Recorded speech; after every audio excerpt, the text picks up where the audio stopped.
ama-service stands from the province side, we need to accelerate that process because you can see the hall is full, but bafuna izindlu. Esilahliwe informal settlement in Riverside. Dina 2 years dingekho allocation dinga-allocatelwa abantu. Ama-RACs asele. Apho kunashiwa kudala andazi ufuneka ndicontacte bani unama spaces ba. Nginabantu abayi 281 CDs ngo-93. Eva koko imali zabo abo ba izindlu zabo nemali yabo kuthiwa ihistory ithi yaphelela kuFefe. Ekugcineni ngicela ukubuza, ndicela nethathu ukuba baza allocate lately ukuba kunabantu abafika ngoku ontanga ku aba bantu bathi bona kutheni bangathathi lama approvals letters wabo because apho ncediswa khona uMPLA uGreg uba kuthethwa baye Palm Ridge extension 10. Ndicela ukuma apho. Thanks Chair. Hore Hansat is complaining at the back that abalu reality introducer because we need to keep record or kemangarileng this and hore leti introduce pila they don't hear you. Okay, thank you very much, Chairperson and the Oversight Committee, the community as a whole, Councillor Nomonde Kiane from Ward 63. There is a burning issue, Chairperson, with the Department of Human Settlements, Asilali. Ward 63, Espamandla, Extension 2, Muleleke Extension 2, with the outstanding Yamatitle deeds ka 2017, close to 108 years in law. Lauma community members, abakwazi ukubhatala ama services. But in those houses, Zakiwe department, but there are no title deeds. And by struggling, no kutuba apply labantwana for zonke izinto benefits abazifuna ukuthi bazithole. Siyacela ukuthi at least mabanikezwe all of them because basezindlini already bathole their title deeds. Number 2, we have an outstanding houses kwakuyo Ispamandla extension 1 and 2, Mleleke extension 1 and 2. Close to 400 yabantu abaphethe ama subsidies ekumele ukuthi bakhele izindlu eSiphamandla, and iproject bese iqalile Chairperson yamaphakathi sibuzwa every day in our meetings ukuthi sakhelwa nini thina because the department yayithe yabuya izoqedelela the outstanding 400 houses. There are backyard dwellers again ezikhona eSiphamandla baphethe ama approvals bahleli kuma backyards baningi nabo Chair. Siyacela ukuthi department isize at least basuswe kwindawo kwakhiwa kuzo izindlu ePalm Ridge extension angazi seyifikela extension bani bathuthelwe khona nabo kwenzela ukuthi sizobona ukuthi kahle kahle abobani esisele nabo. Sine problem again yokugcina Chair. Abantu mabefuna ukuapplyela their subsidies siwenzile umsebenzi as ama councillors to check them because abanye uthi ngibhalise ngo96 he or she just nje on the list uapplyile but akana subsidy. Uba sibathumele Albertine ukuthi mabahambe bayoapplyela isubsidy bathunyelwa kithi back to the councillors ukuthi masiba applyele the subsidies asinayo. Sicela ukunikezwa umuntu osizo communicate naye direct to assist abantu aba-applyile kumele ukuthi ba-applyele their subsidies. I think kuzoba easy for us. Umuntu makefika e-ofisini si-communicate lo muntu or asondele kithi to the nearest CCC2 esisebenzisayo makube khona an official ezo-assista only just ukuthi ku-applyelwa ama-subsidies. Sizokwazi ukuthi si-monitor ukuthi at least bangaka abantu aba-applyile and bawatholile ama-approvals wabo. There are 27 houses. Leyo yasekuruleni ngiyacela ukuthi ne department isi assiste 27 houses ezikhona ezazakhiwe kudala. Abanikazi bazo abarejistwanga nabo since sisehla sisenyuka writing emails to the department bafuna ukusizwa nabo bathole their title deeds ziregister izindlu kuba there are only 27. Manga asistwa lapho. Thank you very much, Chair. Thank you, number 6.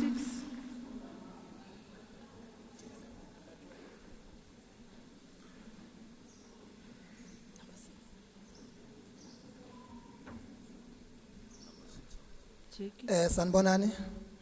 Lo okhulumayo uSimangaliso wakwaHadebe. I'm coming from Ward 60. Ngizocela nje ukuthi ngibe ne question la. I-question yami actually akusiyo i-question isikhalo. Sinabantu la abadala esinabo endaweni yethu yokuhlala abanama C-forms. Kuthe uma allocatewa siloku silandelela indaba yokuallocatewa i-housing iyala ukubanikeza ama-approvals ithi izoba approver on the next coming project, not kule project ekhona e-extension 10. So inkinga esibhekene nayo ileyo yalabo bantu okumele basuswe lapho. Ngiphinde futhi ngicele ukuthi odabeni le time frame njengoba nikhuluma nge-time frame endabeni yokulungiswa kwama-informal settlements. Sicela i-time frame e-right ngoba indawo esikuyona ibheda kakhulu. Sine problem nje ye-cleaning yonke indawo yethu ingcolile. Ngiphinde futhi lapha ya endabeni ye-allocation. Uma kuqala uku-allocatewa ngo-2020 ngo-March. Esilahliwe bekunabantu abawu-218 abebe-verifyiwe be-approved ukuthi bathole imizi yabo. Ku-allocatiwe-ke kwaze kwasala abantu abawu-86 as ukhansela eqeda ukukhala ukuthi abantu bakhe aba-allocate. So sicela ukuthi udepartment angenelele ngoba phela izoba inkinga lento. Enye inamba ihambile, enye inamba isele. Umbuzo uthi lo osele kanjani. Sizocela ukuthi udepartment angenelele lapho asincede. Ngiyabonga. Thank you, number 7. Sanibonani. Igama lami nguJimmy Mreba. Bengicela ukubuza ukuthi uma uye waya ku website ye housing wathola information enjengale ethi position in area bese ngaphansi ithi in allocation bese ibhala inamba eyiningi isho ukuthini lonto leyo ngoba masibuza e-housing eAlbertine bathi leader i-SMS ngithe ngimangibuza ngapha emuva bathi khona na ilona iproject ekhona la ngalangihlala khona iproject beyikhona extension 10 kodwa isamile so uthi lo bhuti engimbuzile makune project kumele ngiyobuza khona ukuthi bangangi-allocate na. I don't know what powers do I have to do that. Okanye uthe ngibuze khona la endlini ukuthi kuyenzeka na ngoba lana ngibuzela abantwana bami aba-register from 2004 bathi ngibabuzele ngoba baregister kayi-2 for indlu noma indawo enganandlu kodwa i-area bayinikwe umasipala. Ibuzo yami imibili iyo leyo. Ngiyabonga. Thank you, number 9. 8.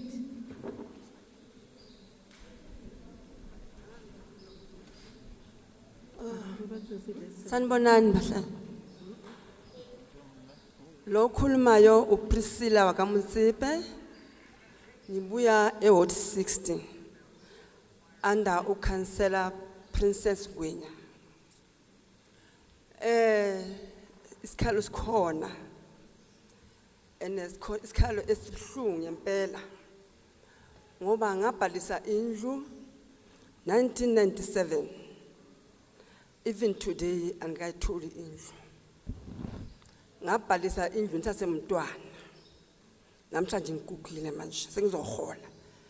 But indlu angikayitholi. Okuphinde kungizise ubuhlungu abantwana abancane banezindlu. uphinda uzibuze ukuthi ndlelani esebenziswayo ukuthi nathi sisithole izindlu. Ngoba sibadala thina izindlu asisitholi. Abantwana abancane bangena ezindlini. Singabazali sihlele emikhukhwini, sibulawa ngamakhaza, singenelwa yimvula, abantwana basezindlini. Ithini into efana naleyo? Mafika kithi ithini singabazali? Ngoba simile nje silale empile bangasiphumeleli. Abantwana baphumelele. Umbuzo wami uthi baphumelela kanjani? Mhlambe nathi singazama sibadala sinje ukuthi nathi siphumelele nje baphumelela ngayo. Landa uhlala kuya khomnandi. Last month singenelwa amanzi. I-disaster enye ebuhlungu. Amanzi awangeni erufini. Amanzi wethu aphuma phansi. Amanzi aphuma phansi wakontrola kanjani? Wena wazi ukuthi ublasterile phansi yonke into i-right. Amanzi aphuma phansi. Imoto etrain ama toilet ayikhona ukungena. Imoto ezilanda abantwana for i-transport azikhona ukungena. Imoto ezilanda amahasi ukuthi sipheke ngoba sihlagesi azikhona ukungena. Ngaphakathi bakhona abantwana. Emergency ngenzeka noma kunini. Ingena kanjani endaweni efana naleyo? Siyakhala abantu sicela usizo. Endaweni esihlala kuyo akukho mnandi. Emini kumanzi. Ebusuku kuyafana, but ukhala abantu phakathi kule ndawo efana naleyo. Into enjalo ithini? Siyacela abantu. Cela usizo. Dala siphalise izindlu. Cela kunesibonelele. Lisizwele ubuhlungu ukuthi ubhalise indlu umncane uze uguge ungatholi indlu. Akani siboneleleni siyacela. Number 9. Raleboha number 9. Sanibonani. Lo uAlfred Ndlovu lo khulumayo. Ngikhuluma nje umoya wami ubuhlungu kakhulu. Ngihlala eSpamani. Spamani ngabhalisa 1994. Ukufika namanje angidani Spamani. Abantu abafike emuva kimi bathola izindlu. Amakhansela amangaki aphumile eSpamandla angasisi ngalotho. Kwamanje sinokhansela nawo. Umenathi unathi la sikhona uyasizamela. iAlbertoni leya mawufela lapha eAlbertoni bakutshena ukuthi hayi uselistini linda indlu yakho ayiphumi indlu how many years basithatha lapha eSphamandla basiletha la ngasi silahliwe. It's how many years manje sihlala la silahliwe asinazini. Abantwana abancane bahamba bohlala ezindlini. Thina size sikhugile manje sesinesizukulu sihlala emkhukhwini kanjani. Thando nomusa unencazelo phakathi. Amen. Number 10. Number 12. Ke tlo kopa bjana. 10, number 10, 11 until 16 ke kopa le tleng ka motu, because otherwise o tlo bana le confusion. Ba ke le identify ile number 10, 11, 12 until 16 ke kopa le tlo ema ka motu ka boikokobetso.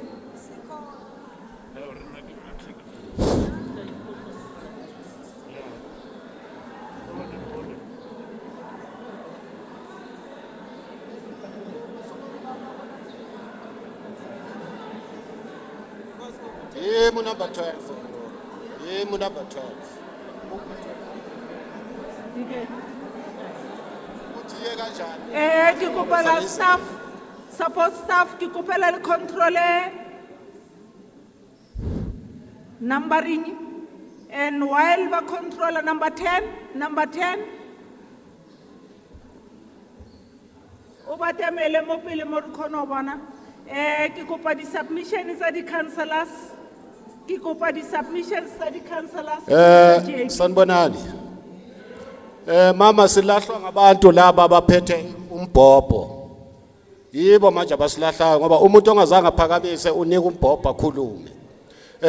Nikhuluma noGazi from Ward 64. Mama ngempela lento ekhulunywa umama uqinisile. Sicela usizo man kini ngihlale eSquatter Camp 1995. INew South Africa mina ngiyazi. Ngizwa bethi kune New South Africa. Abantwana bami abayiboni into engiyivotelayo bazavotelani. Mama mina ngibuya ngaphandle ngibuyo checka since kwathiwa ngiapprove mari ukuthi mangithole indawo angiyitholi indawo le ngihlala kuyo indawo from 95 kwathiwa icheck iDalamite kwathiwa iright kwathiwa kuzobuywa kwakuzovotela umbheko kwesibini namhlanje makuzovotwa le ndawo bathi iyapasa emva kwama election asifoni ngisho ungena ku Madam Speaker. Siyacela abantu bakithi nani maniza kithi aniyeke isilungu esesinithi abantu baphuma beconfusekile niyabalahla abantu xa ungumsuthu uthetha isuthu mawungumlungu uthetha isilungu kuza umbuso wabantu kwakunomuntu owayitolika namhlanje kini akekho ngoba nizorobha abantu.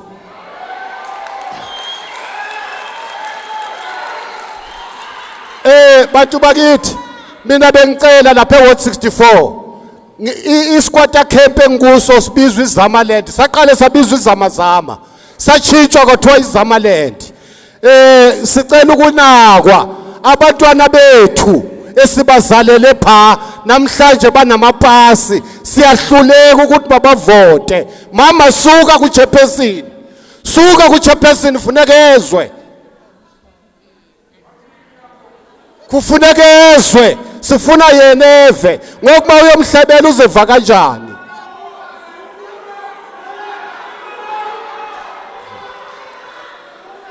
Sikulindile usuke asosikhuphuleli enka mama masihloniphane. Chairperson abantwana bethu babuza umbuso wabantu ngokwenzani asikhona ukubaphendula. I-Alberton housing hayi bantu bakithi no ifana nengekho ichitheni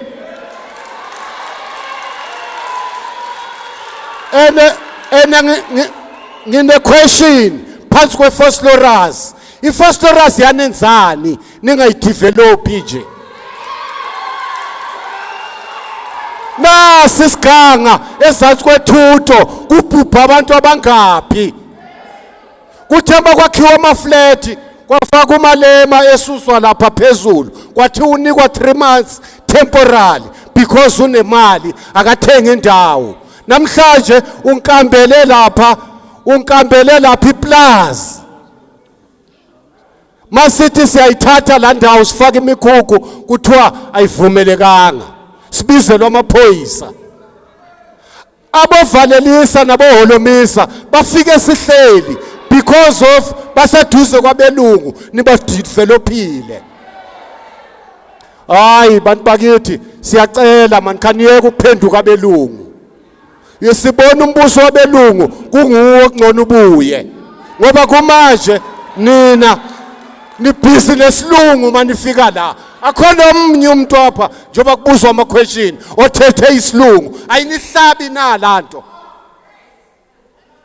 Hoy khona abantu bakithi siyacela man indawo engihlala kuyo from 95 sicela idevelop la ndawo siyacela idevelop la ndawo because yachekwa iZamaland kwathiwa umhlaba wakhona uright mari makumele nize kuyo anizi anike nithi njengoba nihlela phe etafuleni ngenye imini nithatha izimoto zikahulumente nike nivisithele umphakathi khona manje kuzama election ndiyasibiza because of their campaigner.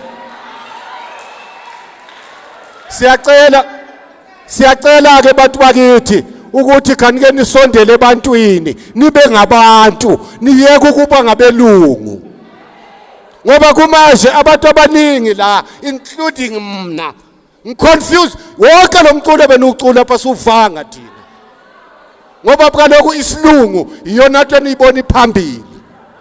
iChina uba liyipresident likhuluma iChina nina nithi ningukumbuso wabantu kodwa nilawula isilungu ngiyacela ke izamazama nike nifake lapho nike nidevelope indawo zokwenza ama toilet ziphelile emajardini asisakhoni ngapha masicela ama toilet kuthiwa thina silethelwa ama plastic awagqibanga cleanwa. So siyacela abantu bakithi Phosphorus kanike nithathe njengendawo ngoba iPhosphorus ayidevelop iziganga zibulala abantu.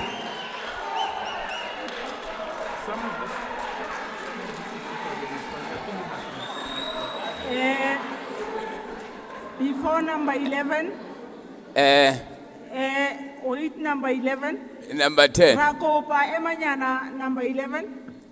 Rakopa hore he motho a bolela point e le ratang. Re kopa hore anke re tlhompheng hore re declareile tulo e as a legislator. Re kopa hore even if e le ntho eo e ratang, a re tlhompheng pleke because it has been declared as a legislator. Number 2, ra di utlwa di-point tse le di raisang. Mara re kopa hore ntho wano ska e buseletsa hangata, ra utlwa Kotora se nyako developiwa. That is why re na le masepala mo. Ke provincial government, ke municipalities which are here. We will take whatever will respond, and will take issues steadily related to municipality, ra di rumela ko masepaleng. Hore rena re kgone ke ra respond as a portfolio committee, we come back and give the feedback. Ra kopa a re ske ra lwana he re raisa the issues ka boikokobetso. Number 11. Dumelang. Ya eme mona libitso ki Peter monna Khotla Matsome ke hla ko Ward 56 ko Thokoza. Ke na le di point tse pedi tse tharo modula stulo. Empa he pele ke ya mo ke rata ho ke le lebohe ho ba teng ha lona. Re tla ne re dula ntse re le leboha empa le sa khotlise mosebetsi ho batho. Government ya rona e re kgethileng ka 94 ne re kgetha government e tlore e tla sheba setjhaba e thuse batho ba tshwanang le rona. Government ya rona e tla ho rona ka di budget e re jwetse di budget a qeta re jwetsa di budget hona le mo di fellang teng. Ha e fitla kae ya fella ha ya kae ha e sa fihla batho.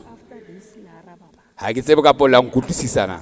Point ya pele mona modula stulo ire the hostel funding le di Wi-Fi tsa hostel. Ke dula pla di hostel. Khalo ntso thwa di hostel di ya upgrade wa itsuile tšhelete ya teng empa hona le mo e fellang teng ka pe fella di kausung ha re tsebe. Hona le batho ba benefitang the hostel ha di upgrade re kopa hore issue ena ya founder di hostel ke yo founder di hostel di dutse batho ba di drug dealers di dutse batho ba di ntho tse ngata di tsotsi di dula mono ha re bone funding ha re bone nix bana ba rona ha ba thole dintlo le nna self ha ke na ntlo mo ke leng teng mona. And then ya bobedi ki ena point ya ka he ki ena ya the open land e ki utlileng hantse ntate a beya mola o buila ka the open land ya hore o tlo founder the open land but ho tlo fuwa batho hore ba fuwe land a ikhaele iri go jwetse he open land ile ya re faila ka 1994 ko unit F Thokoza Ward 57 batho ba ne ba fuwe di open land batho ba tla ikhaela ba ha batho ha ba qeta ho ha batho ba fuwa material itsa ba qeta ho fuwa material ha government e ntjha e kena ba nkwa batho bana kganthi di materials tsena di foundwa ke di banks di bank batho ha ba sa kgona ho patala di bond di material so thuwa ki bond ha e sa le material ele o fuweng ona o thong o patale e se le bond. After that I se le bond hona jwale batho ba ya infectwa ka matlung. The same government e rile ratla ho yona bontate Stanley ba ya tseba bontate Pitso ba ya tseba rile ra fihla ho bona ba re ha ona mo ba kenang bona. NCOP ile ya thewa ko parlamenteng ya tla mo fatshe mo ra ba fa di report ba re bona ha ona mo ba kenang teng between the bank le motho yeo. Mar land ki yaka mar se ke jwa le land jwanong eo ke fuweng se ke jwela ka ofela go thwa ke tswa ka tlu right ile ya re faila ke kopa skara ya ho yona and the councillors a ke di thute hore ha dina di public meeting a ke ba rute the communities ka dintho tse relevant a ke re tlweleng politiki di public meeting bu jwetsang batho ntho e le nnete di council jwetsang batho ntho e le nnete ntho ya open land ha e sebetse e tlo kenya batho mathateng motho o tlo nka material ka nyoka bank ho sane ha sa fail of patala o so tlamela tso ka tlong wena council o tlo jwetsa ra o dikene mo tsa leboa mo ke a filter he mo ke ya ho ya o qetela modula stulo ho yona open land ena hona le mme Maobane a kwaletseng wa 63 years o kwaletse mo Pamrish Court because ona ankile o tsekiswa in land elinsiyo ka baka la botsotsi bo etsahalang ke di agent botsotsi da di official tsa rona botsotsi ba di MEC tsa rona botsotsi bohle go botsotsi bona bo mathamo ba ya matha bo fitla class kwa motse bo matha. Hai batho ba modimo hai ema ya o qetela modula stulo ke ena e ring ha be ke utlwile hantle o tla ntshwarela 126 million e leng allocated for the historical disadvantage mohlomong a ke a sutlwa hantle sekgwa seo se ka ntatana tshela a ke re tlwele sekgwa se tibileng haholo e thong 126 million historical disadvantage jale ke batla ho tseba he mo ntate Stanley hore na historical advantage ke batho ba jwang because batho ba le ba bo 94 90 from 94 ho ya class kwa ba apartheid ba ntshwang ka matlung ka jeno lena department ha e ba tlo refunda ntse re thetsa le ka jeno ke a leboha. Number 12.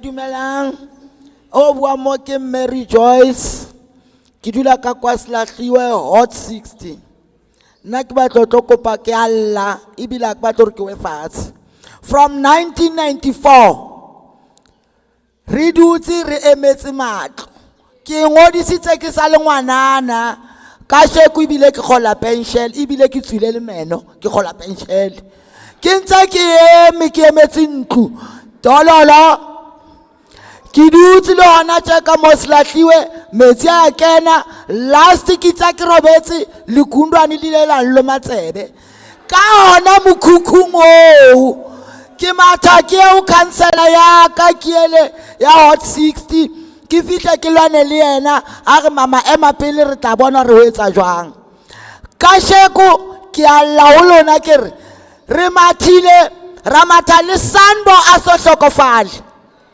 re mathile le bo John Thaba till today ke santsane ke le mkhukhung so ne ke batla kopa ke tseba hore na hona le matlo a mang a leng Sky City a ileng a tswa fela batho ba ikenela bona nalo ba ntsaneng hobane azang ba dule mo ha re tse rena bana le tsona kapa bana tsona nna ke ntse ke dutse hona mkhukhung ne ke kopa hape le re jwetsa hore na ha le re ho tla a ho etsa neng re botseng karabo entle fela hore ka tsatsi le itseng ho tla ba tje ke nna nkgono Mary Joyce. Thank you. Ra leboga number 13.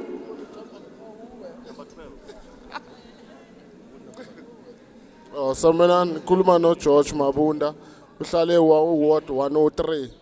Mina ngifuna ukubuza ngale ndaba le makube kwakhiwa izindlu ukuthi why makwakhiwa izindlu lana kwakhwe kujampe lana kwakhwe lana kujampe lana kuyowakhwa le khoneni. Shuthi laba abantu laba bonke laba abajampiwe la bona abamelanga bazithola izindlu. Kanjani bangaqualify ngoba balapho kuleso stand leso.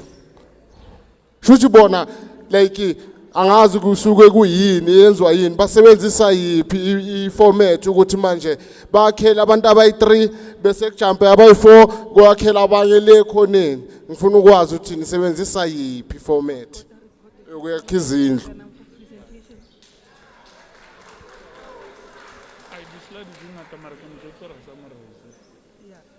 Sanibonani bahlali. Mina ngugugu wakakhanyi ngihlala eRonda Belt eplot 5. The number 14. Uthi bani? 14. Yebo. Ugugu wakakhanyi ngihlala eplot 5 eRonda Belt eWard 41. Anda ubaba usanele. Sicela ukubonga namhla ubaba Sanele owenza ukuthi sesikhone ukuthi sifike lapha kulena ndawo. Thina indawo esihlala kuyo iplaza. Umamazala wami ufika ayintombazana kule ndawo nobabazala. Bazala abantwana abobaba abantwana bethu. Bashona abobaba abantwana bethu lapha kule plaza. So kuthe last month kwafika umuntu azositshela ukuthi masisuke lapha endaweni indawo uyithengile eyakhe. So sakijima saya kwamasipala basitshela ukuthi hayi masihlale silinde. Sakijima saya kubaba ukhansela wathi hayi masihlale silinde. Asina ma toilet endaweni esihlala kuyo, asina electricity endaweni esihlala kuyo. Sihleli kabuhlungu but sithi siphila ngaphansi kwentando yeningi. So kodwa sihleli ngaphansi kwencindezi, sihleli kabuhlungu sicela ukuncedwa eplot 5. Sizocela usizo thina ngoba asazi bathi siphume endaweni yabo basinike 30 days notice ukuthi ophuma sibheke kuphi. Asazi asisebenzi asinamali yokuthi singathi sihamba sochasha. Sicela uncedo eplot 5 eRonda Belt ngaphansi kobaba ukhansela usanele.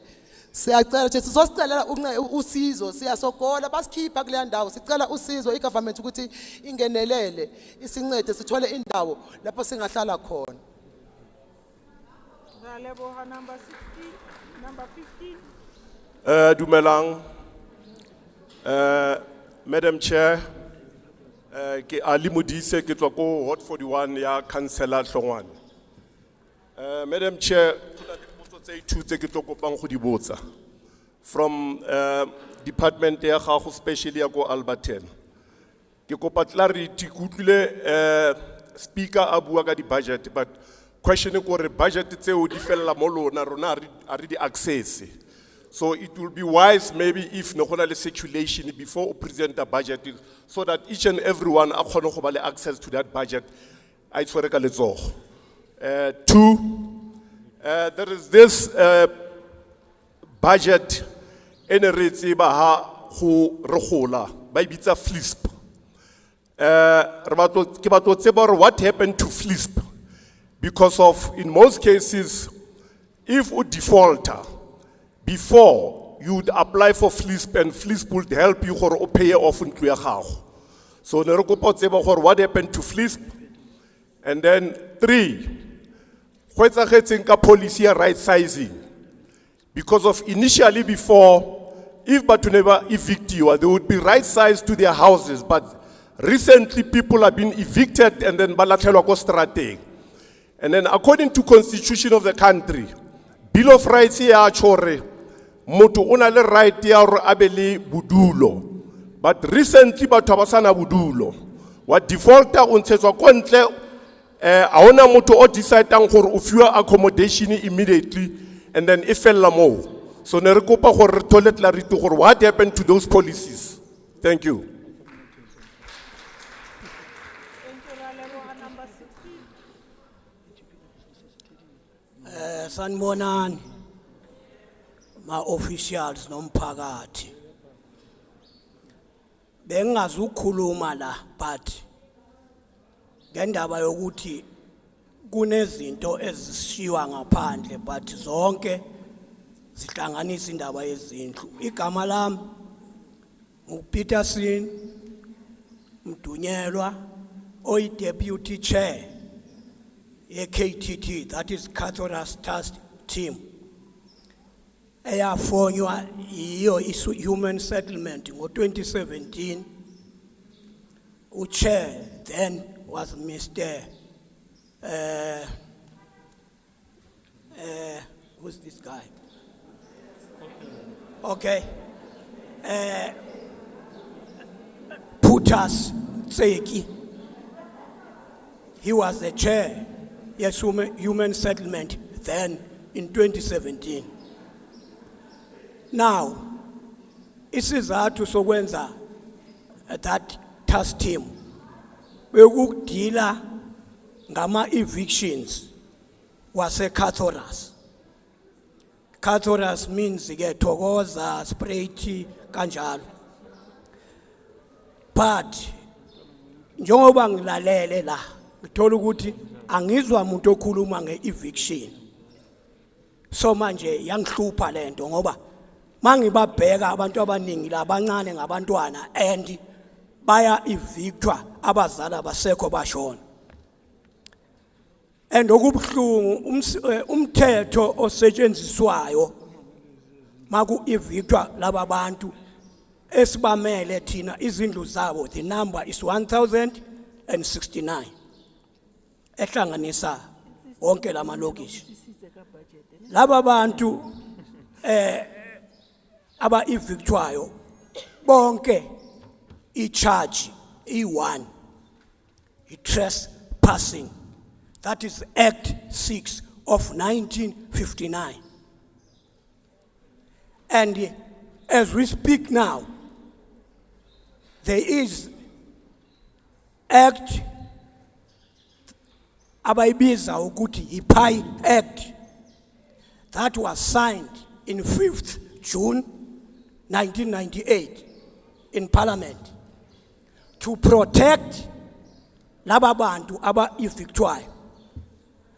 But in each and every court esihambayo umthetho we-Pi Act awusetshenziswa.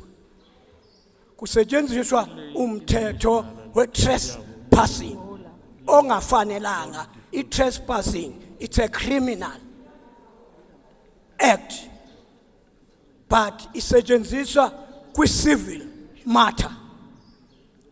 And kubhlungu because yonke lento yenzakalayo ngine-SAFCON la eyayikhona in order to help those people eyafonywa nguJoe Slovo when he was a minister of housing in order to protect laba bantu aba evictwayo. Today ayisekho leyo SAFCON, but even labo bantu labo ebaba ku under SAFCON bayakhishwa ezindlini nayi ngiphethe manje. And ngiyenzile investigation ngathola ukuthi all those houses ezibelonga ku SAFCON, they were paid by the current government, all of them. Now the officials, the problem yabo, when we are telling them these things, bayas undermine.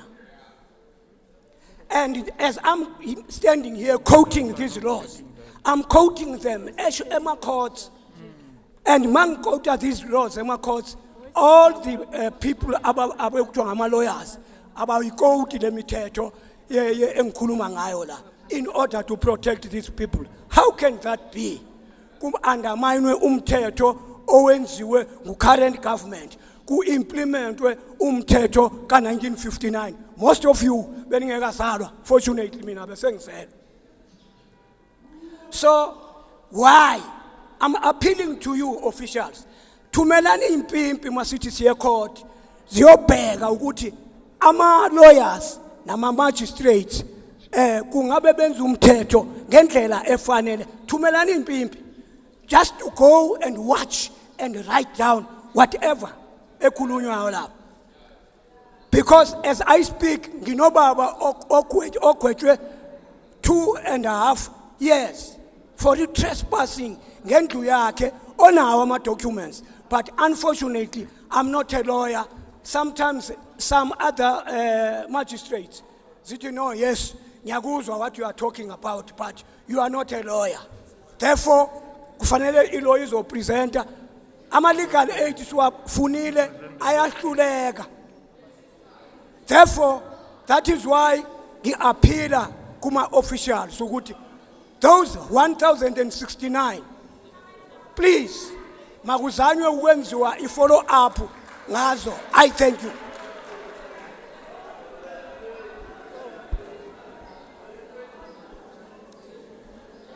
Salbonani mphakathi. Salbonani baphathi bethu. Igama lami uRose Munjoma. Iportfolio yami ngiseku ward committee. Portfolio yami women and children. Ngize kuwe ku chairperson. Kunabantu ngihlala e22 ward 99.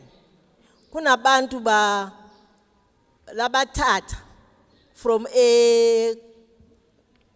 kwaThema. Laba bantu banama title deeds. Lafika labadamba e22. Laba bantu e22 mabaya e-CCC abekho ku system. Manje angazi ukuthi yenzwani le into ngoba banama title deeds kwaThema e22 bahleli nje abekho ku system. Cela lincede. Ngiyabonga. Walatelang.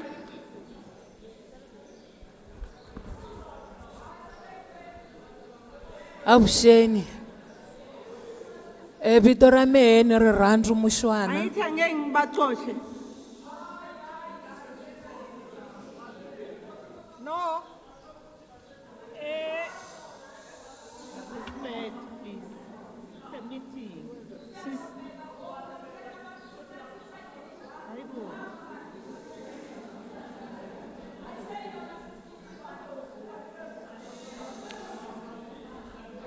Avuxeni eholweni. Vito ra mina ni Rirhandzu Mushwana. Ni tshama la eTsakane eWard 99. Nina xirilo. Xirilo xa mehe lexi. Kuna vanhu since from 2007 lava nga susiwa eBoksburg. Lava ku vitanaka ku hile Angel. Baya veka extension 10 eWard 84. Batelo ku baba susa Angelo. Ba ku miya tshama 3 months. Endzhaku 3 months se miye etindlwini. Namuntlha i 2023 ba ha tshamile e10. Van'wanyana va koho swilo swo bava va tshame ematini. Emikhukhu ya vo yo ve matini loko langutisi nga ka ku tshame vanhu nga ku tshame tihoci. Mara i vanhu va tshamaku laya. Ende futhi leswi va nga tshamisisa swo laya va tshame va ri 3 eka xitense xin'we.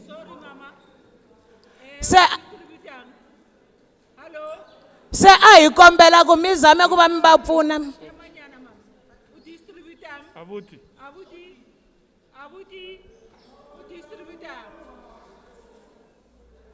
Udistributor eng? Ke eng?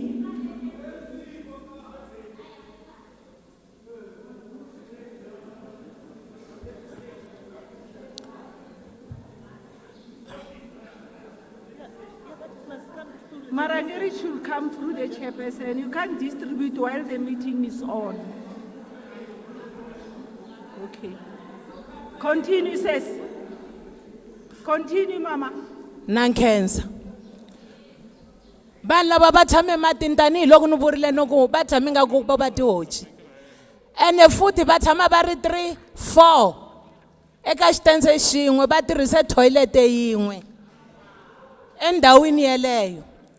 Ingaku na swi vona meni Muzayoni Inganga uyini hi hlangana kwini eka toilet yin'we van'wana va hlamba hi mimirhi etoilet mi a ni tirhisi murhi ni endle example mara swi tani mi kuma ku a hi twani na ku lwa ka lwiwa ka dlayaniwa hi toilet un'wana wa tlilina un'wanyana a nga tlilini namuntlha leswi mi nga koho a hi kombela ku mi zame ku sikima mi ya langutisa ndhawu leyi ni vulavulaka hi yona mi kota ku va mi va pfuna hi ku tshamiwa ku vava laya swa ku vava ngopfu epoint ya meyi leyi 2007 va ku mi ya tshame 3 months eTsakani and then 3 months yi endle malembe ya ku tala a va zangi va nghene etindlwini ni kombela u nga ni pfali and then futhi xin'wanyana ni ya ni ya vulavula hi ku na extension 22 extension 22 since ku ngheniwa hi 2016 hayi nkosi ya mi nga ku mi nga va zama hi ti-title deed na nkhensa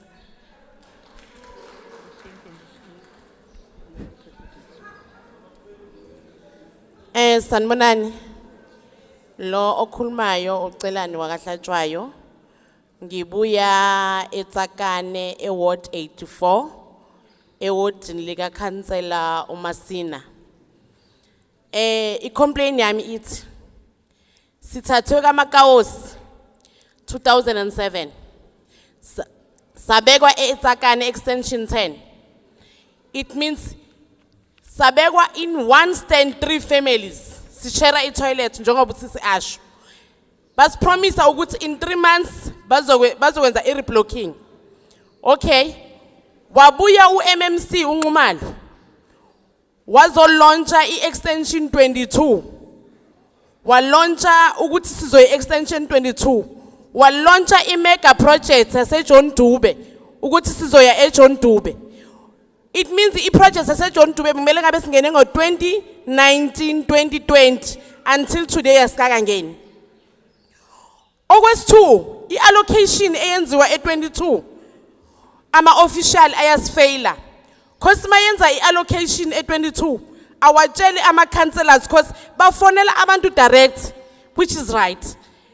But i-problem abayenzayo mabe bafonela baye ezindlini aba-demolish abachacha imkhukhu yabo le still number iya increase kunokuthi yehle. And then okwesi-3 sisalinde iJohn Dube kanjalo. Basipromisa i-extension 24 yokuthi bazosinikeza izitande eziwu-2000 namanje sisalindile abakaze basibonise leyo extension 24. Ngiyabonga.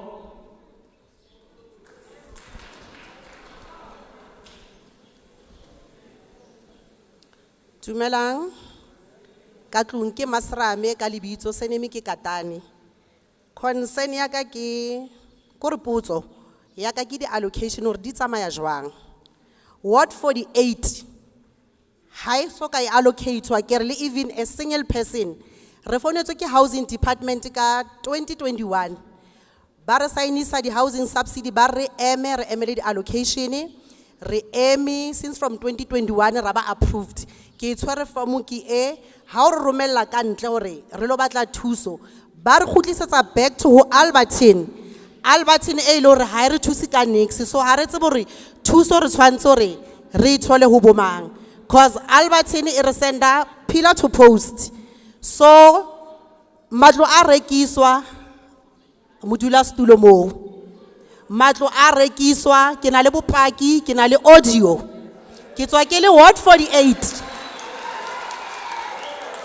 ke tswa ke le Ward 48 ke enda pile ke le Ward 41 ka o hloka black ke tsamaya ke dula ke under Ntate Sanele councillor ya Ward 41 ke na le audio ya Ntate Mashaba di number re dinkile ho Ntate Lesiba Nja a re fa di number tsa Mashaba a re tle re bue le Mashaba. We did talk to Mashaba a re o kopa re ntshe di 5000 unfortunately ne re sena tsona di 5000 tseo so o tshore house na chelete ha o no thola bodulo South Africa ke la fela ka Ward 48 ha re allocate ke ile ko extension 10 Pamridge a uswa ka o ngodise ka 1996 a allocate ka 2020 Ki dula ke le ka mole ke a bona dintho di a etsahala ho a allocate-wa. So ho rona ma ward 48 hore e stakileng keng ha ke e tsebe.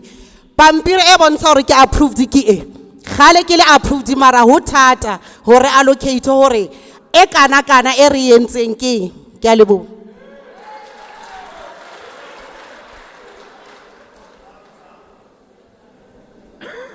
Ne ke kopa hore he motho a bua re ska ra sa ba khono record nke re khono ira di follow up ka recording ya rena hore what has been recorded re khono checka hore what are the issues tse di leng mo recordong le tse re di ngwalang rona please ke a kopa. Dumelang. Nna ke Elizabeth Sekete ho tswa Ward 99 Katsakan extension 22. Ke a ngongorega. Gagologolo ke a ngongorega ka di official tša lena. Gagolo departmenteng ya deed office. Batho ba re boletše le bona gagologolo since re emela karabo go tšwa go bona. Re boletše le mma batho Jeanette le William Rathumbu yena na sego. Batho ba ba ile ba re tshepisha gore ba tla tla ba tlo kopana le rona ba re fe dikarabo. Ga ba ka ba re fa dikarabo since last year January until now. Re sa emetse karabo go tswa go bona go bana. Re jula re le kwa re tshepisitse gore ka 2017 re ile ra tshepishwa gore re santse re fuwa di title deed before end of June. E le mo president wa Maloba. Ra tshepishwa gore no di tla di atla di tseleng. Le jwalo ga re kry di answer. Jwalo go ya ga lololo ditaba gobane ke tšentše ke gale re kena le di office. Ka moka pale ya ka e mo. Ke tlo kgopela ke le fe yona and then lena le ishebe le be le bue le botse Jeanette gore re kgopela karabo. Ke a leboga. Ra leboga. Ka mo ke kopa emang a ke tse matsogo ne banong re kopa re ire bjang. Ke a kopa ne ke kopa re ire bjang. A re tseng the second presentation ya fourth quarter. Then re khono tsia matsogo a ka. Re a kopa because hero tsia matsogo a ka mo e shinkere kere the fourth quarter report. It will delay some of the answers. Hebato answer ka mo le ka. Wa kera some of the answers nke before re tsia matsogo a ka mo the answer a ditse. Ke kopa tswetswe. Ke kopa because the same questions so to the butisang hone bianong o tlo di butisa le after report ya second ya fourth quarter report. Ke a kopa please.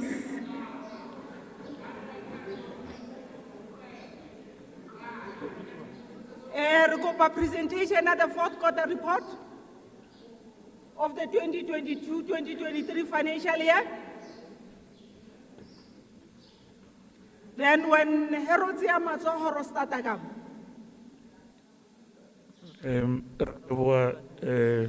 Modula Stulo, Ntate Manamela will take us through the presentation. Rekopali flight presentation.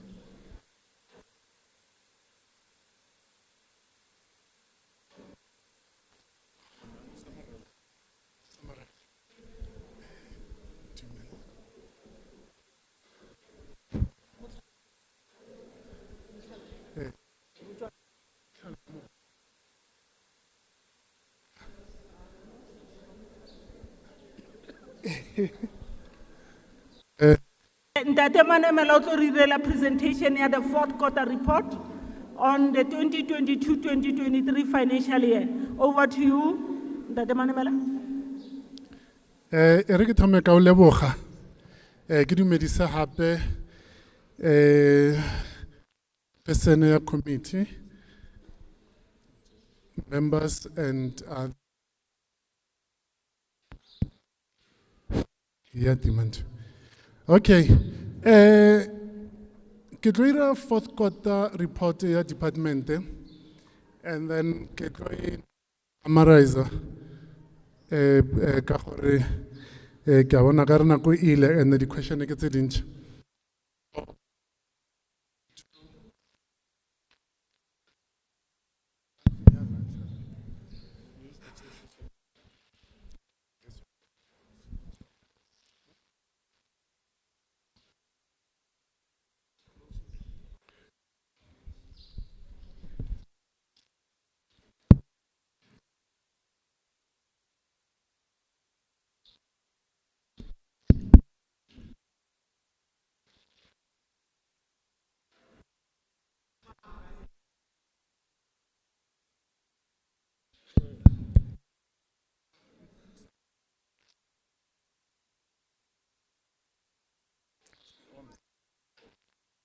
This one, yeah, fine. So, yeah. Can you go to slide number 5?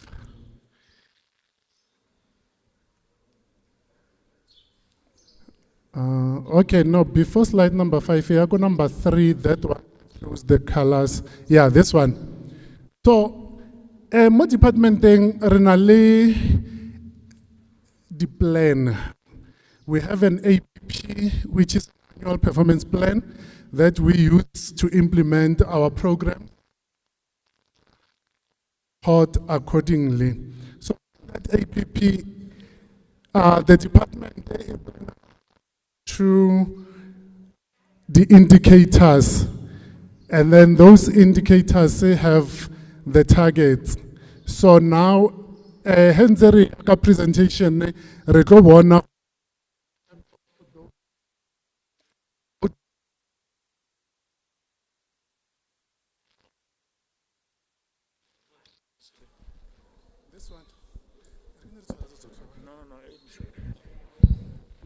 I want to repeat.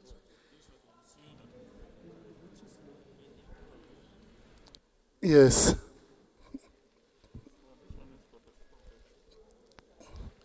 Okay, so now, healthcare lead slide it's a kona le mo ke tlo bontshang performance ka di graphs. So where it says green, it says that the target has been achieved fully, like 100%.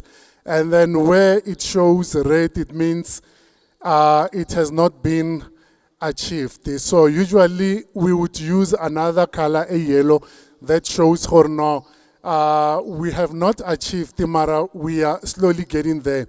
And then Mara, this time around, we didn't use that color because we were requested by other committees or no, let's show the performance as it is because this is the end of the financial year. So quarter 4 shows that. So let's jump to slide number 5 then. Please put it on presentation mode.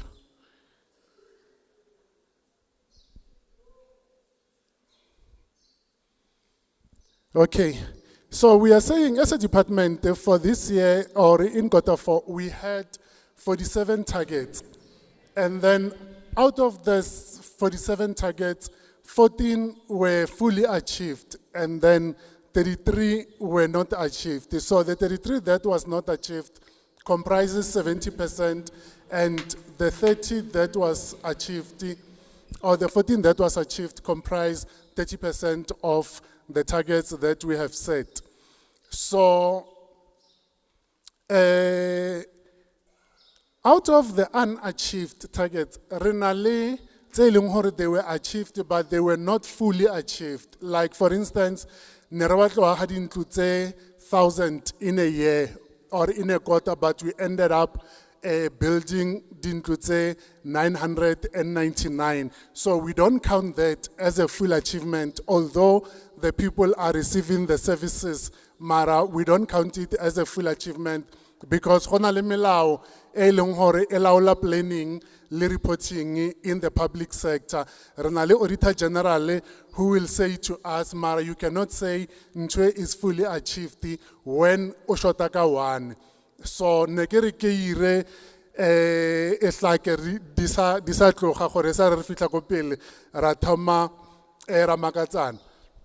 And then mo 33 kering I achieved hona le 11 e leng hore e achievile between 50% and 99%. Are so fit go 100 So that's why e wela under the 33 or the 70% that we say I achieve you. Mara, there's a lot of work done, Kamole.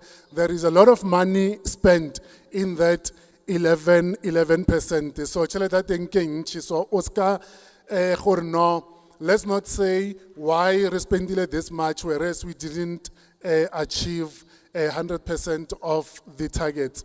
So on this last line, we are saying there were several factors that impacted performance of the department. There were projects,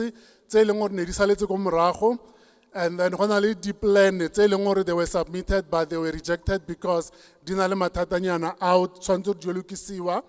Re na le di contractors who are not building according to the required standards. So we say they are performing poorly, and then we had to stop them so that we try to correct that situation, and then re bone gore can we terminate or can we reprimand, and then contractors withdrawing from the project. They were no bona abasa kono continue ka di project given mabaka a farologaneng. Re na le di procurement processes in government. He re nyaka go ira selo a re no thoma ra re no we want go aga dintlo kwa le tshwanetse re go thome go advertise-iwe go be le tender e ye ko dimo le ko tlase e boe cancel e thome gape because of a number of reasons batho ba submita di documents that are not complying and stuff like that. So the procurement processes tsa rona, they are usually a bit slow, and then ke tsona tse di dirang gore sometimes so thole gore no we're not meeting the targets. And then the issue ya subsidy quantum e leng gore it's allocated to the contractors. Some of them by reject but no, it's not enough. So those are some of the challenges that we are experiencing as a department. Can you go to the next slide? So, tse 11 tse le tsene ke bolela ka tsona tse ke reng they have not been fully achieved. Ke taba ya, this is an internal one, ke taba ya structure sa department. Re se revise it, and then it was submitted for approval so that the requisite skills can be employed in the department to ensure gore the staff is in line with the strategy of the department and the mandate. And then there were still the up and down, the people who are supposed to approve or recommend and approve the structure. And then another one, re na le di area tse ba di bitsang di PDAs, priority development areas. So those ones, ne re nyaka go ira an investment ko tsona ya 40%, but we ended up really go 20.54 because most of our allocation ya budget in the mega projects which were proclaimed long before the PDAs. So that's why really more situation in early moyon. And then another one, there is land that we need to acquire. So ne re plan gore re tlo acquire 530 hectares of land, but re feleditse re kry-a 275. So go bile le di delays in that land acquisition. And then another one ke ya procurement ya di service stands. So the service stands ke those stands tse leng gore ra di reka as a department from the private sector ba re fa tsona di le serviced, then we allocate to the people to build houses for themselves, and then taking so those stands ne really busy re try go di procure. So out of the 860 re procure 548. And then go na le tšhelete e re transferang to municipalities for bulk infrastructure. And then the target nearly 346, and then we only allocated 329 million, which is a lot of money, but as a department, we don't rate this as an achievement, but as a partial achievement. Mara, there is work that was done. And then we have informal settlements, telling hore re provide the interim services, but batsamaya ba fitlhe mo le batho me an informal settlement. So as a department, we have that mandate wa go ira sure gore dignity ya batho it's upheld. So he batho ba nna mole, we make sure gore we provide them with those temporary toilets, and then really service ring. And then we had targeted 69 informal settlements, but we have provided to 40 informal settlements. And then I know 5 years or now of those informal settlements were eradicated. So more technicality e re nang le yona ke gore go na le Auditor General. So AG, after re fetsa go reporter, they come to the department, like hona byanong ba teng ko department. Now they want to see gore he le providile services to the 69 informal settlements. Proof ya teng e kae. So they don't want us to lie to the public. They are ensuring gore the department is transparent in the reporting. So now, if we say we have provided the services tseo, ba tlo nyaka go bona proof. And then proof ere hira mo ke di form tse leng gore they must be signed by different stakeholders. So if one stakeholder has signed, like the municipality does not sign, or the implementing agent does not sign, o kry-le gore 4 signatures were required, but go na le e one e shortang, then a re bale because e shorta ga di signature, e tlo kentsha department mo mathateng le Auditor General. So ke yona ntho e rang e affectang reporting ya rona as a department. And then the social compact. Ne re rile re tlo signa tse 22 with the communities, and then 18 were signed. And then can you go to the next slide? And then next slide is your socio-economic amenities. Ne re planne tse 4. Le mo go na le another technicality.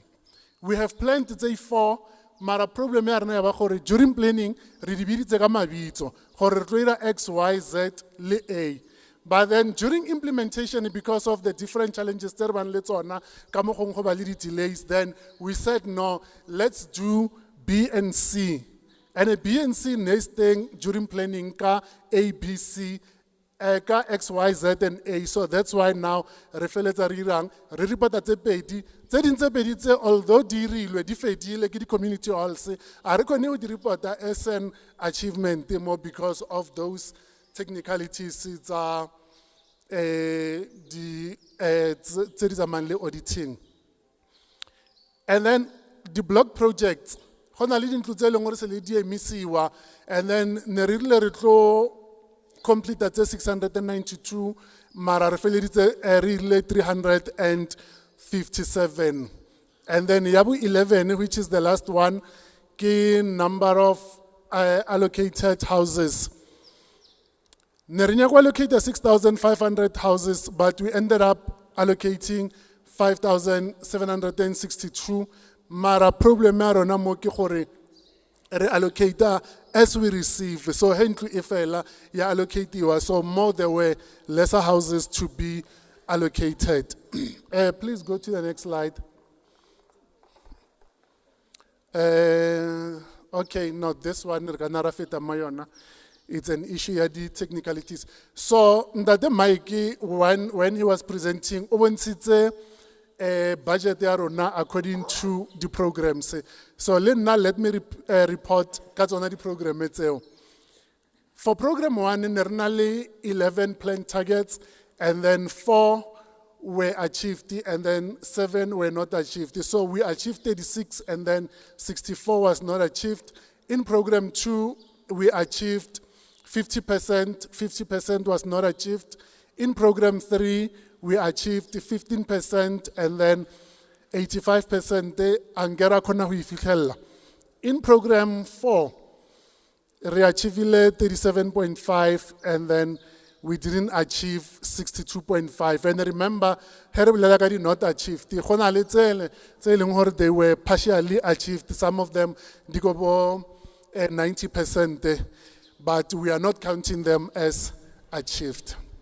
Next slide. Okay, so all in all, it's that, yeah, really 70-30. So those colors, so ideally, this pie, Chandor ebe green e yotle, mara because of the challenges as a department during implementation, the contractors kamahare, other spheres of government, the municipality, all those challenges, Refeleta Resa achieve all of them. So now we are at green. So green is what we have achieved, and then red is what we didn't achieve fully. And then you can move to the next slide. Okay, this one is show kadi pie, kadi bar graphs. So please go to the next one. Next one. Okay, so more we are just saying for program 1, we have achieved in terms of the material misstatements. Ke dilo tse re bolelang ka tsona tse gore, during audit go tlo ba le di misstatements that are picked up by the Auditor General. Tse e leng gore AG o feel gore no information was not presented pila, so those misstatements need to be corrected. So this is where we are tracking so that as a department re bereke towards a clean audit where our ditaba tsa rona di tla bonagalang pila gore di be clear, re be transparent as a department. So ke yona ntho e AG a irang. So with regard to improving on the material misstatements, we have met that. And then when it comes to ensuring that we are paying SMMEs within 30 days, we have achieved the risk plan ya department. We need to update every year, every quarter, so it has been updated. And then this system department re batlang go implement ya IDMS, so ke infrastructure delivery system. So we are busy with training, so we have trained a lot of staff. But procurement spend, our intention ke gore we need to procure a lot of our goods and services from township-based businesses, from women, from youth, and from people with disabilities. But unfortunately, we are not meeting these targets. And the reason why we are not meeting the target is not because we are not doing well. Ke yona taba e le ya technicality. When we go on site, the contractor has appointed a lot of women, a lot of youth, people with disabilities.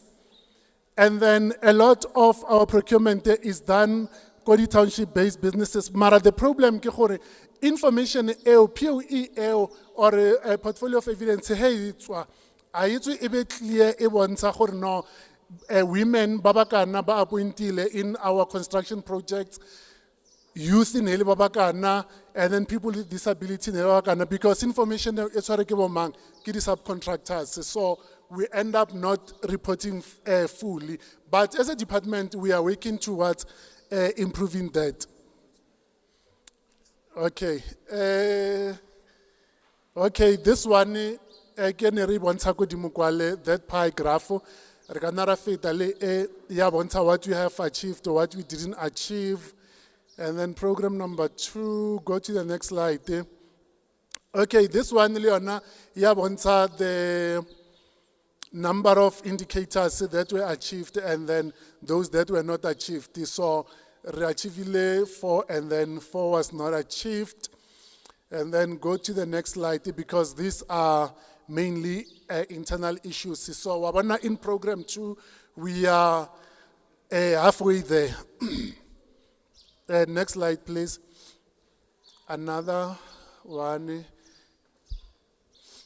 Yeah, Fita happy. Okay, yeah. This is program 3. So in program 3, what we have achieved, 3 out of 20, and then retomile ka bulk infrastructure assessment in the hostels, especially Joburg inner city, and then we have achieved that, and then the upgrading plan and then the number of sites, service sites delivered, we are doing well, Kamole, and then we still need to improve on building those houses. And then this one, see, yeah, Kiflispi Ellen Nerilla, we are still lagging Kiflispi because NHFC Mara, we are busy correcting that. And then, tse ding tse ke di- okay, I've spoken about the hectares of land, the service tervene, the unit completed. So yeah, in the hostels, we are still planning construction of those units. And then it will more refedite, and then let la bona re thoma re deliver. So these are some of those. And then more than really, we're gonna provide water services to the communities. Re bile le mathata during procurement of services, and then we had to restart the process. So that's why we are coming slowly on that one. So your BNG houses, security includes the mega legacy houses that we are building, those are DP houses. But then Ridiahile Ketsedinch Mara Araha 100% as planned. Please go to the next slide. And then, yeah, this shows 1585%. So more, we are still struggling as a department. 317, move to the next slide. I think we are going to program 4 now. Please pass to Ntwele. This is just the statistics. Yeah, go to program 4. Program 4, yeah, this is program 4. Yeah, and then go program 4, we have achieved nearly 8 planned targets. We have achieved 3, and then we missed 5. This reachievable transfer of properties and then rental housing disputes, where the dispute amongst people in the rental sector, and then we assist in resolving those, and then number of title deeds. So our title deeds are categorized into 1, 2, 3, 4 categories. So post 2024, post 2014, we are doing well. And then pre 1994, post 1994, and new title deeds. More we are experiencing that challenge technicalities that has to do with what we call the TIDs and the POEs. But the colleagues are working very hard to ensure that we resolve these issues so that you can get your title deeds as required. I think my presentation will end here because the next slides will show the detailed report, and then we don't want to bore you with those details. Relebogile.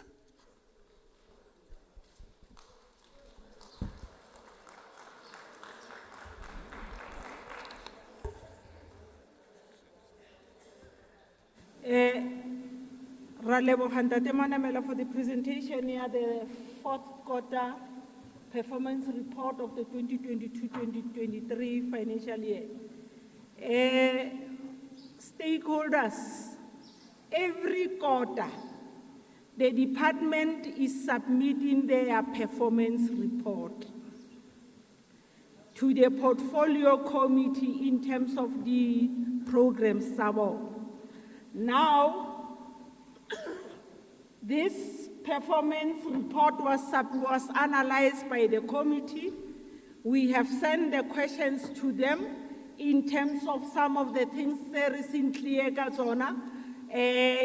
of the targets which are not met. What are the numbers? You cannot say 5 targets are not met. What are the numbers, the real numbers? How many you did not achieve?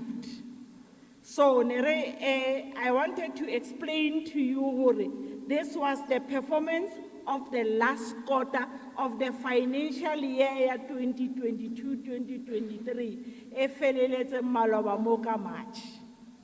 So, it's one of the tools which the portfolio committee is using to do an oversight over the department in terms of the budget, expenditure, target met, if not met, what are the reasons? Then we request a plan in terms of mitigation from the department. Now I'm going back to The last part ya rona, which I've put it in abeyance in terms of the budgets which was presented. If there are any questions, if any member want to ask with regard to this fourth quarter performance, you are allowed. You are allowed. We are not saying that, don't ask that question. Ke bona di councillor ra dia dumelana le nna e ke re, in terms of the targets, what are the real numbers?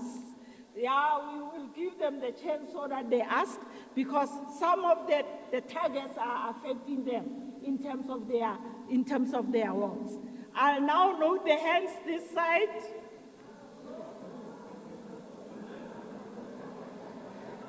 Dula fast, mama. Dula fast. Dula fast. Number one, Kikupotlemo. 1, 2. Mama Dula fast. 2.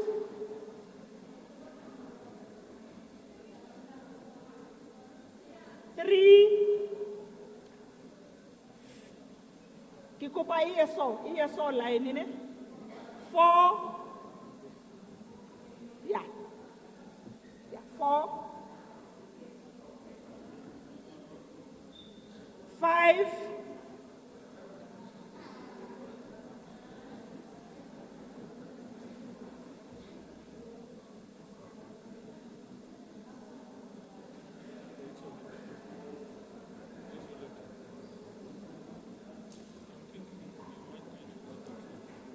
4 again. Yes. Number 5 again. Abuti, I didn't count you. Yeah, agamal. Yeah. Agawala, dula fast, papa. Kibadila wena, Abuti. Kibadila wena. Yes. 5, 6, mama.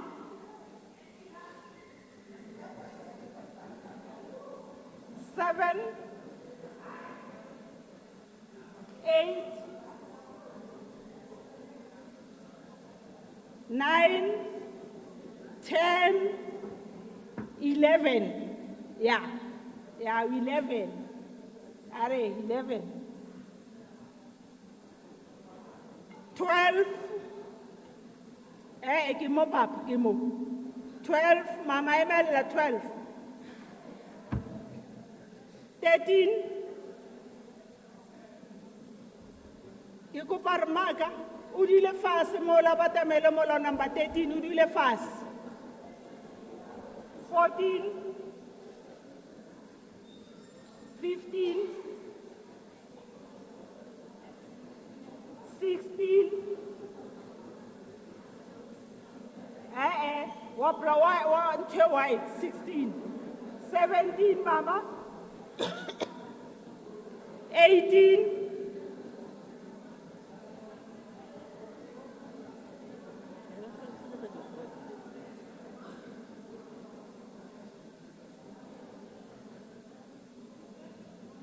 19,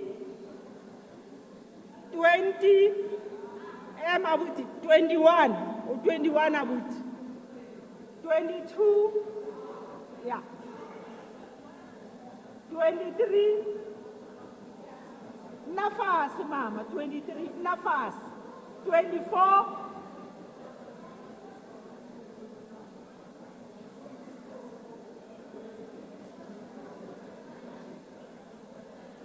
25, 26, 27, yeah.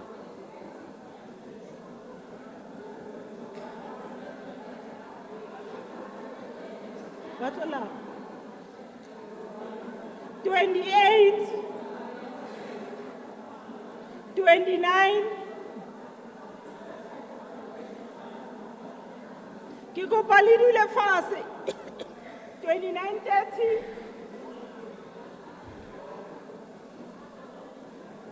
31, 32, 33, 34,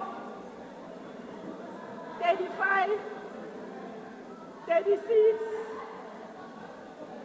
37, 38, 38, 39, 40.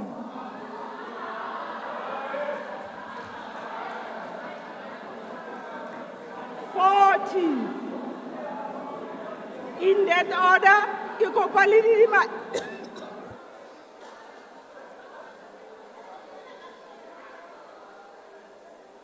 And Jabulo, can you stand at number 40?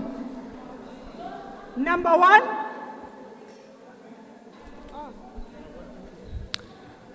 Sanibonani. Okhulumayo Mopili, ke kopa le batamele mopili.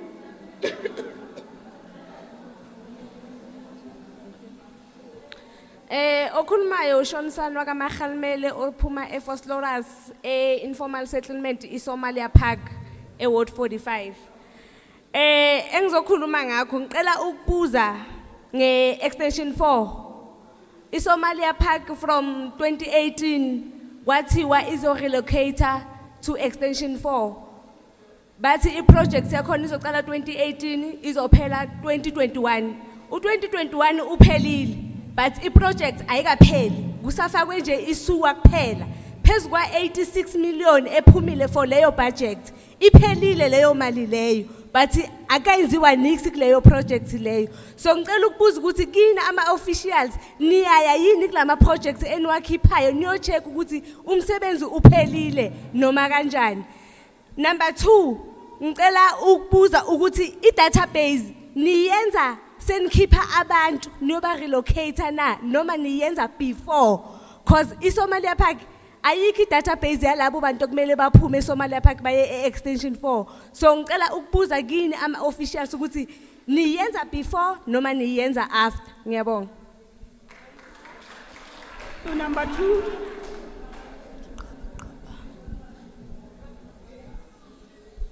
Ndibulisa abaphathi bohlelo abasuka kwezokuhlaliswa kwabantu, human settlement. Lo uthethayo nguPhumeza Nhlangu, naye ubuya from same place eSomalia Park. Kuthiwa iSomalia Park indawo yakhona yayisaziwa ngoba kwa Wolf under iFosloras Ward 45. Into endiphakameleyo mna ndizawuhlala nje phezu kwezinto athethe ngazo uShonsani kodwa ndizuthetha into azithethileyo. Ndibulela ithuba elininikeze lona. Ke kopa hore mo fe chance ne. Mbulela ithuba enisinikeze lona. Umbuzo wami na wokuqala phofu sisicelo ayingombuzo. Singabahlali baleya ndawo baseSomalia Park. As uShonsani setshilo athi iproject have been started ngo-2018. Sinesicelo kwezokuhlaliswa kwabantu ukuthi sicela nisi-allocate sizakhele, because kwi-IDP budget ekhutshiweyo imali esithe sayifumanisa into yobana ikhutshiwe for iproject yase-extension 4 incinci kakhulu. That means another 5 years we are going to stay there. Kula mikhukhu, indawo ekuthiwa ine-dolomite, indawo ekuthiwa i-private, whereby we cannot stay, we can't get any services, even as temporal, because it's a private property. So into esicelayo singumphakathi i1, sicela nis-allocate kule ndawo enathi yindawo yethu extension 4 Villa Lisa. Sicela nje leyo nto kwezokuhlala, because i-informal settlement leya esikuyo, even the MMC ezikhona now sagqibela ubona uMMC ngolisiba. Now we don't see any MMC that is visiting us, that is coming to us and updating us ukuthi what is the way forward of that project. We don't get those things. Even the councillor that we have, is not easy for him ukuthi makasinikeze information because akunando ayifumanayo, and then we end up sisilwa nama councillors while into ilele kuni. Siyacela bantu, siyanicela, sicela nje i-allocation qha, nothing else. If ningasenzela. Number 3, ke kopa before number 3, ke kopa mama wa, I'm sorry ubitsa ka khala mama Mtuiso Mredi, le mama Mtuiso Brown, le mama bo fileng chiffone pinky. A fetsa o bolela ka boikokobetso hore ba feng chance ba bolele pele ne. Yeah. Number 3. Dumelang. Ka lebitso ke nna Itumeleng Tsotetsi le nna ke tlha Somalia Park informal settlement Ward 45. Now I have a concern. Let me just start with the concern that I have. Okay, a request, Handantli. So I would like to have a hard copy for the presentation that was done here, because Gabona li presentile la bua some of the things re di lebetse a ga di bona re bone nje di fita and then re sa bone hantle and re le hole le screen, so ke request nje a hard copy of the presentation. And then the other thing is the issue on procurement. We understand that as government, you guys go out to private sector to source services for us, right? So for the informal settlement, I'll speak for informal settlement, we would like you guys to come to us and ask us about specifications for whatever project that you guys have for us. Like for instance, for sanitation, and ask us, hore batla di toilets tse jwang, di ka ba jwang for basadi, for bana, and then we would like to share already be like, hore tse ke tsa banna, tse ke tsa basadi. And then happy because renali issue ya the chemical that is being used on these toilets, it's not safe for women. So somehow after using the toilet. So yeah, I would like you guys to come to us. Come to us. Here's a project. Before going out and sourcing services to the private sector, because the service is sharp. And then again, extension 4. My thing is that we would like to have a hard copy that specifies the beneficiaries, the project. Because currently, we just know that it's Somalia Park and other two, I don't know if it's informal settlements or backroom dwellers, I don't know. But we would like to have a written document signed that states where we're going there and then Malibomang. And then again, on the work that you guys do as an oversight committee, I don't know how you guys monitor or evaluate or whatever, oversee things. But I think it's best if you guys go visit the sites where the projects are. Don't just look at the books and be like, okay, the money has been spent and that means the project has been done. Because God having extension 4, the money is gone, nothing has been done. We're still on ground level 1. So yeah, thank you, that was all.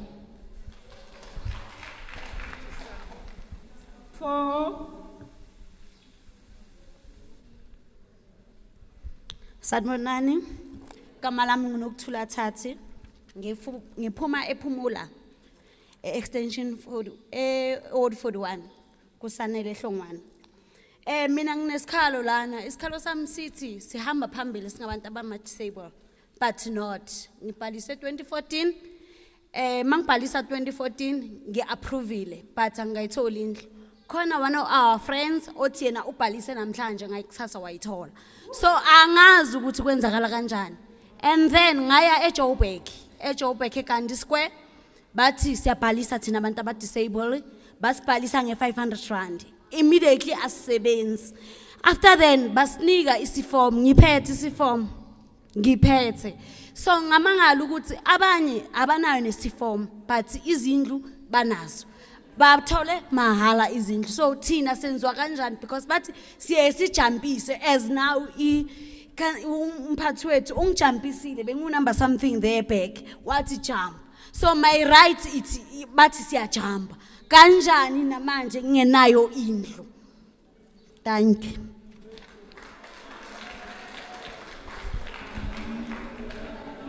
Number 5.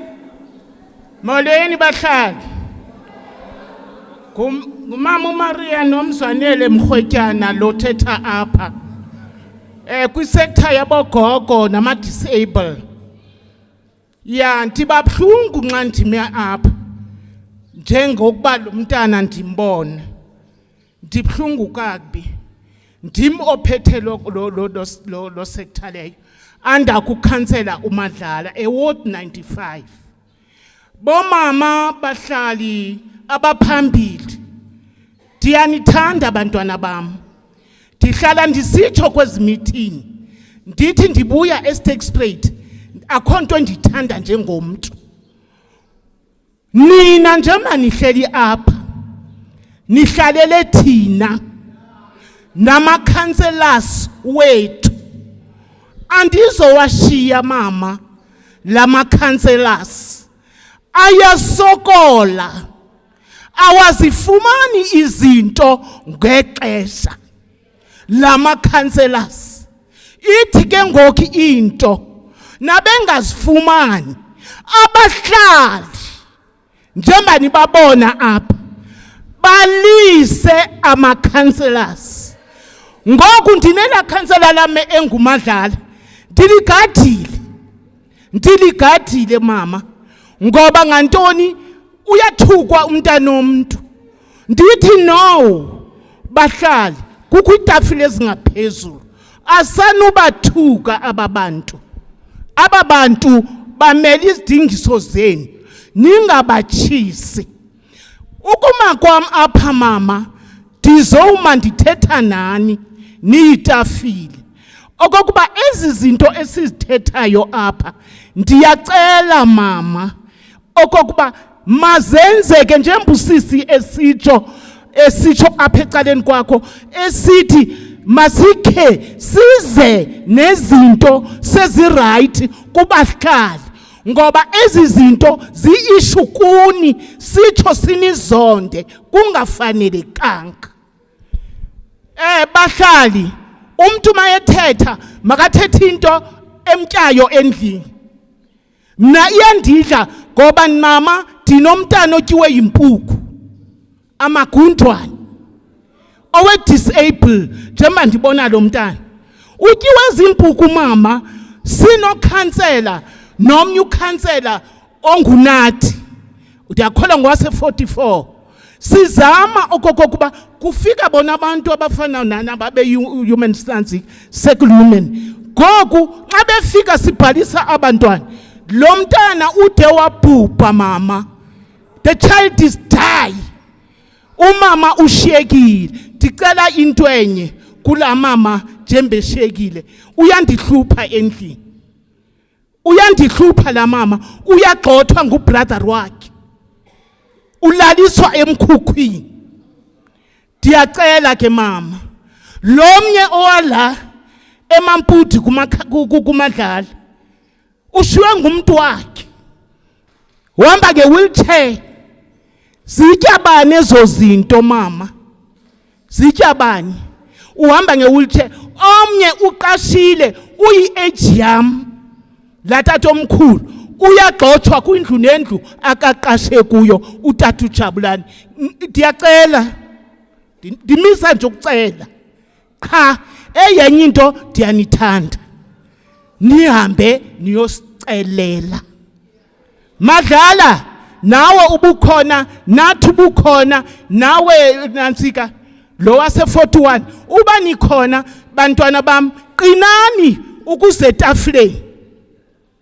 Izani kule tafile ngabantu, nabo nibaxelele izidingo zenu.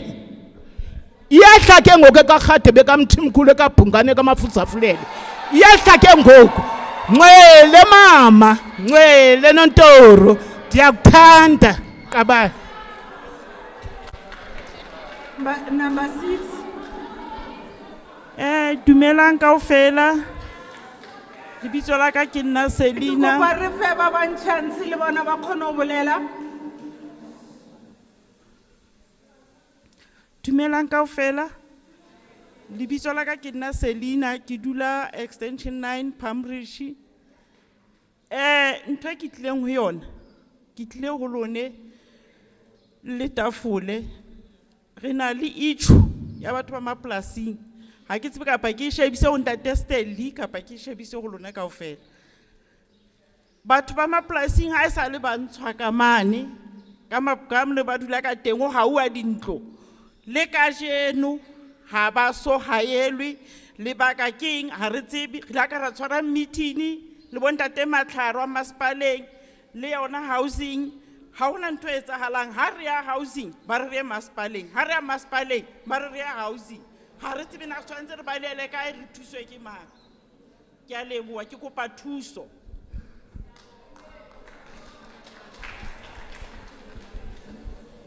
Re leboha number 7. Molweni bahlali nithetha nokhungeka ndibuya eRonda Belt Ward 41 nam ndabhalisela indlu sekukudala kakhulu ndiyibhalisile ndihlala eRonda Belt bahlali andisebenzi ndinabantwana abasebenzi ndihlala emkhukhwini ndihlala naserumini oko ndabhalisa indlu ndiyaquqa ke eAlbertine oko kwathiwa ndiku-waiting list ndikude ke ngoku ndikude mva ndikude phambili andiqualify ukuba ndiqashwe ngoba ngoku abantu abasekwi-age yokuqashwa ngabantwana ndinabo bangaqashwayo nabo andinanto endiphila ngayo ndiphila nge-350 kulaa ndlu kunzima ndithatha ndinomntana ona-14 years osesikolweni ngoku i-last born endinayo lo mntana lowo ndithatha kweyakhe imali ndirente le ndawo ndihlala kuyo ikuba ingumkhukhu iya-afodeka kulaa mali yakhe kushiyeke loo senti incinci singakwazi nokuba siphile masinesephu sanemilimili sigqibile. So ndiyacela ndiyazithoba ngoba koko imeko endikuyo imbi kakhulu ngoba akusebenzi bantwana uthe mabaye esikolweni baye esikolweni abasebenzi bahleli nam ngoku ndiqasheka indawo ndaye kusebenza 2016 zange ndiphinde ndikwazi uqasheka ndawo ndihleli nam ngoku. So sikwimeko embi kakhulu ingathi singenzelwa inceba noke inceba iyafuneka sicela inceba siyazithoba ndiyabulela kakhulu.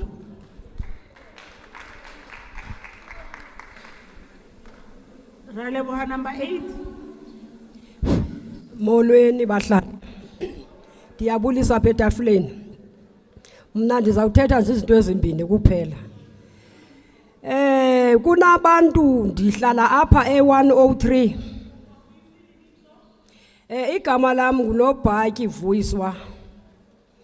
Iwodi yami yiyo leni kuyo apha e103. Ndicela ukubuza ukuthi kunabantu apha estation 3 bahlala eJardini A1 bangomastandi bobabini omnye usemkhukhwini omnye usendlini kuthiwa ningabo bantu banjalo ndibuye kunendawo ekuthiwa yi-U shape apha kwalapha ePalmbridge zikhona i-open space azakhiwanga ezo open space ziyacutheka odyakalashe bazitya ndibuye ndiye kwisection endihlala kuyo ePolar Park kuneziganga ezazivele zikhona zakhiwa indlu yakhiwe 2010 29 indlu ikhona uqala ukuhlala kukhona isiganga umnikazi wendlu akabonakali indlu ina 15 years ikhona kuhlala umuntu ngaphakathi zanga wabakhona umnikazi wayo kuthiwani ngendawo ezinjalo kukhona abantu ngaphakathi abahleliyo ebebehleli kuziziganga ndiphinde ndibuye kunento ekhe yathi kudala kwathiwa ama-RDPs akathengiswa kodwa namhlanje i-RDP yathengiswa ithengiswa nje le-RDP kukho abantu abahlele emkhukhwini i-RDP zijike ngoku komastandi zasifemu uhlala umuntu kwakhe emakhaya arentise athe esawudinwa abuye azoyithengisa. What about ngaba abantu bahlele emikhukhwini bangenazo indawo zokuhlala ngoba kungoku into ekhona ihlale kukho izindlu ezihlala abantwana abashiywa ngabazali ezo zindlu ziyaphenduka zithengise inyawuphe zonke ezo zinto zenzeka apha ekuhlaleni kwethu. Ndifuna ukuthi nani khanike nisondele xa nikhupha la mathende niwazisa apha phantsi uba iyinyani nalento niyizisayo apha kuthi ngoba kusokola ekugqibeleni amakhansela akhonjwa ngeminwe esithi umuntu andinandlu ukodwa usawujonga omnye indlu uyithengisile abuye azochopha aphushe ke ngoku ngesiform yomntanakhe. Indlu ithengisile ngokuseme ngesiform yomntanakhe. Siyacela ke bantu bokuhlala nina abantu baphetheyo, khanike nihoye izikhalo ezisikhala ngazo. Ningapheleli ukuhlala pha idolophini. Ngoba ke nihlala edolophini anisiboni siyaxhutha napha. Abantu abaninzi bayanethe ezindlini. Siyacela kwezi zindlu zingenabo abantu, khanizinikeni aba bantu sebelapha ngaphakathi kuzo, ngoba abanikazi bazo abekho ababonakali. Yinto esiyicelayo leyo, khanisilamumle singalwi namakhansela ngento engenamsebenzi. Kakade paving le xa izokwakhiwa ireport apha kuni safa ludaka abantwana basekhaya, khanisincedeni nike nisenzele indawo zoba sihambe.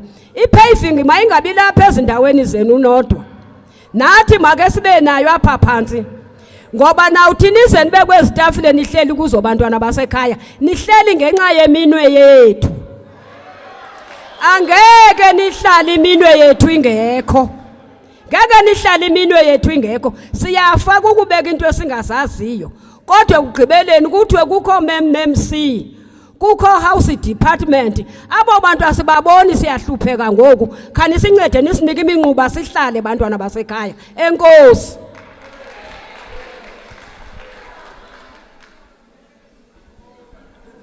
Number 9. Molweni izinxiba mxhaka. Molweni bantu bonke bahlali ngezitulo ngokushiyana kwazo. Lo othethayo nguzukiswa wakwaThethi. Ohlala eRondabelt extension 2 Ward 41. Ndima nesikhalazo bantakwethu esokungafumani indlu ye-RDP endayibhalisa ngo-96.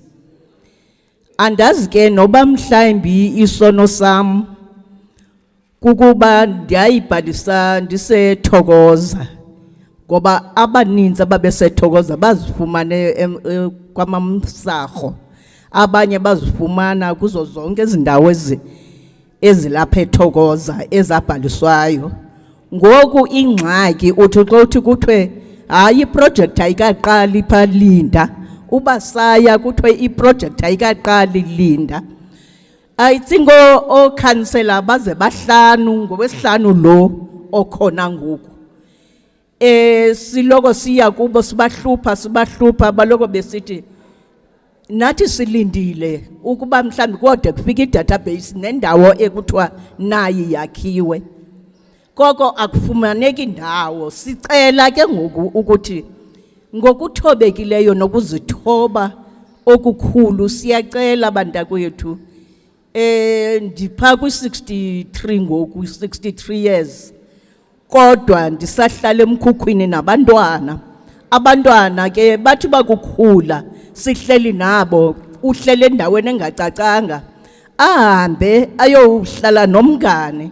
Kulapho bafunda khona ama-drugs, kulapho bafunda khona utywala, bafunda nazo zonke indidi, because akunamuntu omcontrolayo kulaa ndawo ahleli kuyo, and uyadinwa kukuhlala nomama kulo mkhukhu omncinci onethayo, because awunandlela yokulungisa ube sesimene esirayithi, ungenayo nendawo yoku-extenda ukwazi ukuthi lo mntana abe lapha ecaleni kwakho. Siyacela bantakwethu, sicela kakhulu ingathi ngenizikhathaza bantakwethu, siyazi ukuthi niyazama uzikhathaza kodwa siyancenga bafethu. Enkosi. Number 10. Re le dumedise mo tafoleng, re thabele ho tla ho rona le tlo nka dillo tsa rona. Ke a tseba ha o fihlile lona dintho di a loka. Taba ya pele e ke nang le yona ke taba ya di-title deed. Mo re dulang teng, ke dula Ward 103 number 9988. Title deed ha e fihla e bitsa motho wa ntlo ya bo 7 kapa e bitse motho wa ntlo ya bo 8. Ko Mthulwa Street re na le bothata haholo. Strata seo e ka re le ka tlo re thusa kaofela sona, batho ba allocate-iwe hona mo ba dutseng teng. Motho wa number 1 o hlaha ho number 7 ke sephethephethe fela moo. Ke na le nkgono o nang le 80 years, number 10 to 61. O dutse moo o na le 30 years a dula moo. Ho na le motho ya kentseng ka hodimo ho yena ao a sa mo tsebeng. Neng nkgono tla ba sa a lahlelwa strateng a sa ahelwe ntlo. Kgale re matha housing re matha kae ba hlaha ba le babedi le motho a sa mo tsebeng. Hosane nkgono tla lahlelwa strateng motho a sa tsebisiweng hano ba teng ntlo e be se rekiswa. Ne re kopa re nkgono a tle a tlo thuswa. Re na le number 11651 re lile haholo ho masepala. Ho bile ho kentswe razor fence ka hara jarete ya nkgono a sa kgoneng ho itwanela. Re kopa ha le tile tje le mpe le tlo re thusetsa. Re a leboha. Ya leboha number 11.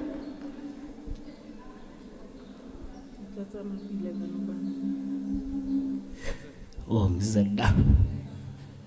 Sanibonani. Kunjani? Siyaphila. Mina igama lami bantu bakithi nguThabo wakwaMadubedube. Yazi ngithi manginibona kahle njengoba sibabona abafethu ngathi sizobakhapha to be doing 9 to 5 job yabo. Abazelanga thina labantu. Labantu anizelanga thina sirase la nje nizoqhuba 9 to 5 job, nizothatha lama report nama laptop wenu niyahamba nemakhaya. Ngiyanibona mina. Anginibona kahle kakhulu. So aningazosiqhubisa ama job wenu. We have brought in IEC la. That IEC must come here and then discuss ukuthi after thina si voter what's the income ukuthi sitholani thina kule IEC lokusiphushela ukuthi siyovota thina. Bayibona lonto. So bantu bakithi mama ngiyakuhlonipha umntana. So anizola nizela nizosiphushisa ama job wenu. Because siyanibona niyabhala bo councillor we are doing ama submission. Yabona. Mina ngizela kahle bantu bakithi ngilethwa iissue la ebhlungu kakhulu. Issue yase extension 4 hlala kwa Wolf nabantu abadala ababuye abalingana nalabo bazela abazokhuluma. Sinesikhathi esiningi kakhulu. And esengidina na ukuthi we've been talking ngiyabhalwa njengoba babhala nibabona bevula ama laptop. We've been talking but nothing ephuma kini. Sizokhuluma namanje ngimvuzile ngathi uMEC njengoba bekumele abe la yini into emenza ukuthi angabi la, because some of the things esizikhuluma la zifuna yena. Lezi zinto esiziloke nibuza abantu aba wrong. You are asking abantu aba wrong questions, wrong abantu futhi. Because izinto lezi ekumele ziphendulwe la, kumele ziphendulwe bo MMC, kumele ziphendulwe MEC, abekho labo bantu. And then sizothini siyaphuma siyahamba singena kulama taxi esiqashele wona. Kumnandi. Bantu bakithi angeke nibe serious, mama angeke nibe serious kakhulu. Guys, can you be serious like ngale ndlela le ukuthi akuzoloku ekhulunywa la nibhale la sihambe semakhaya and then the next thing sisaphethana ukuhlupheka lokhu esikuko. Mina ngizonitshela ke i-extension 4 mangabe izonihlula ne nizongithola khona. If izonihlula ukuthi nisithathe nisinikeza ama service stand nizosithola lapho. Mama we EFF I'm thinking nizosithola lapho.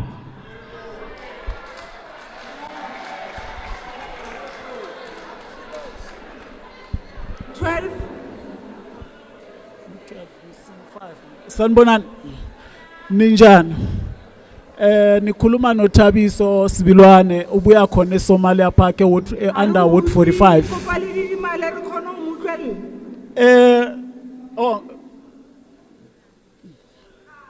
Mphinde futhi.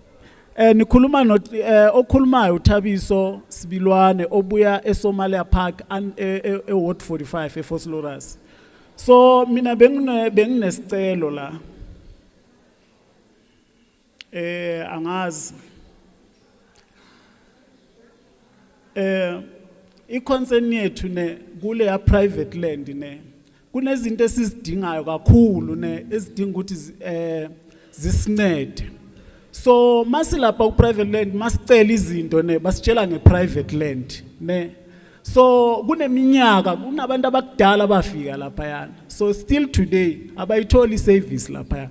So angifuni ukuthi i-service ikhona because ama-toilet akhona uyathatha udoti amanzi ayasokola and our benefit lezi zinto azisibenefitisi thina ne nge-reason njengoba zingasibhenefithisi zibenefitisa bona because zenza imali ne.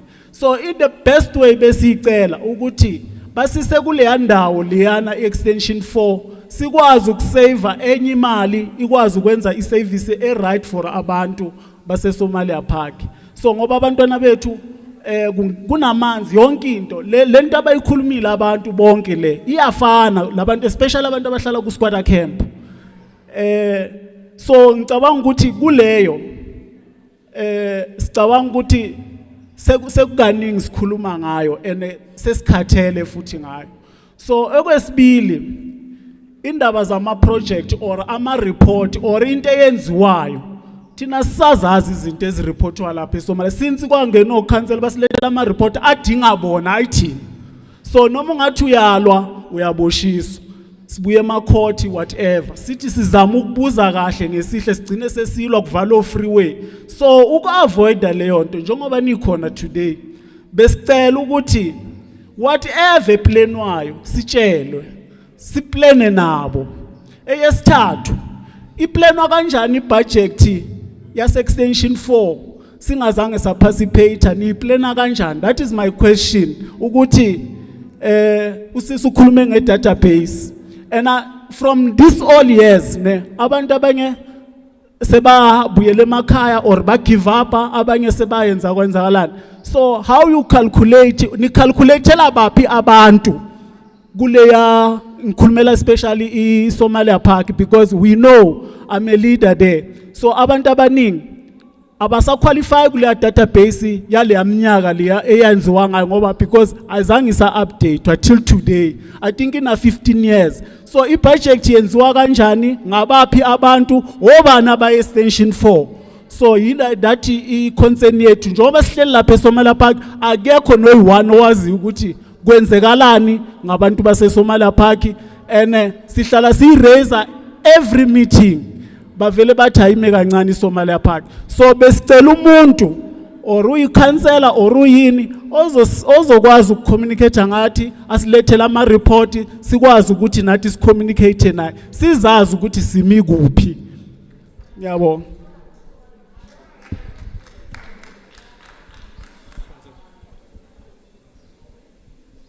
Mandibulise kuninonke ngaphakathi endaweni. Igama nguZiphilele wakwaMpayipheli.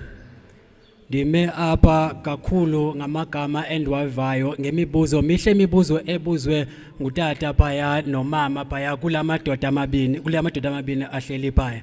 Mihle kakhulu lamibuzo beningenawazi nami ukubuya niphinde lamibuzo futhi. Into engichukumisa kakhulu indaba yama hostela. Kunabantu abahlala emikhukhwini ama-hostela akhiwe adinga ukulungiswa qhaqwaba kuthiwe 4 million and kuthiwe ijonga lento kukho abantu abava inhlungu abahlala emikhukhwini abahlele elidakeni kuthiwe i4 million iya ehostel. Leyo nto isho ukuthini kum isho ukuthini kuwe. Ndiyavuya kakhulu xa sikule ndawo esikuyo sihlangene ngalendlela esihlangene ngayo. Kunabantu abasuka eMleleki, kunabantu abasuka kwindawo ezahlukeneyo. Thina mina ngiseward 61. Eward 61 kusekhaya ephase 4. Izitrato ezikontira azikho kulibhuqu idaka imvula xa inetha sixhofu zedakeni. Akuna ndawo esawuphephela kuyo ndivuma methikhala ngepavement. Ungcono nesikontira pakhoyo yena. Ndibuye ke mina ndaphume yami indawo ndayokuhlala ezantsi phase 5 emikhukhwini. Kulo phase 5 xa kuthiwa sikuyaliwa sithi siyalwa sifuna ukuphuma edakeni siyalwiswa sanjiswa amakhoti. Sisemakhoti indaba ethi semakhoti kodwa asihoywanga and asinakwanga nakwibudget. sihleli nabo phansi abe housing akekho esingabazi kubo kodwa izithembiso zihlala zikhona into ebhlungu ebinivisa ubhlungu kakhulu ndivuya ngoba ndinibona ngoku abanye basemleleka abanye baphi bakhonjwa ePambridge extension 10 or extension banibani ePambridge thina bahlele emikhukhwini ePambridge asihoywanga kusaququzelelwa bona abasuka kwezinye indawo thina sisedakeni kunendawo ibizwa kusemadakeni ephase 5 siphila kabuhlungu kulandawo and seside sithatha imali esingenayo sithi sifuna ntoni ilawyer nathi silwele sizokwazi ukuzoba nendawo kunabantu abasuka eSoweto kunabantu abasuka kuphi na meeting yethu la abekho bona banezindlu extension 34 banezindlu extension kuphi thina sila endaweni abakwazi ukubamba meeting kunye nani abezibona thina sihlele edakeni thina sihlele emkhukhweni thina sihlele emanzini leyo nto bengizwisa ubhlungu kodwa namhlanje ngibona indlu emnyama ikhala kumnandi ngoba noma kusuke bona kule ndawo ngoba kuthiwa indawo eka-province kususa umuntu eso azikho yini izigange eSoweto kusuka umuntu eVereeniging azikho yini izigange eVereeniging kusuka umuntu ngale ngetsakane zikhona i-development yenzeka uyazibona nazi izindlu ziyakhiwa ngiyamangala abantu bezwa nabo bekhala ngale ndlela abaninzi abasetsakana abaphuma kule ndawo bethetha ubuhlungu bebala imikhukhu nendlela abahleli ngayo emkhukhwini bantu bakuthi nathi mase sizifumene izindlu sisezindlini masiyeke ukuthengisa izindlu masiqeda sibale ngina 34 years ngihlala emkhukhwini ngina 30 ake le 34 uthi uyibheka iminyaka lo muntu una 68 le 34 bekade ahlala kuphi all along uzoqhamuka yena uthi ngina 15 years ngabhalisa 2002 ngabhalisa ngo98 umdala kangaka bokade uhleli kuphi bowakuphi so leyo nto leyo asiyeke nje ukwenza indidi siyabonga futhi kakhulu ngoba iParliament elize phambi kwethu ngibonga kakhulu kubaphathi bohlelo iParliament elize ebantwini abantu bakhulume the way bazizwa ngakhona nezinkinga zabo zize kubona ngiyabonga kakhulu Khehla.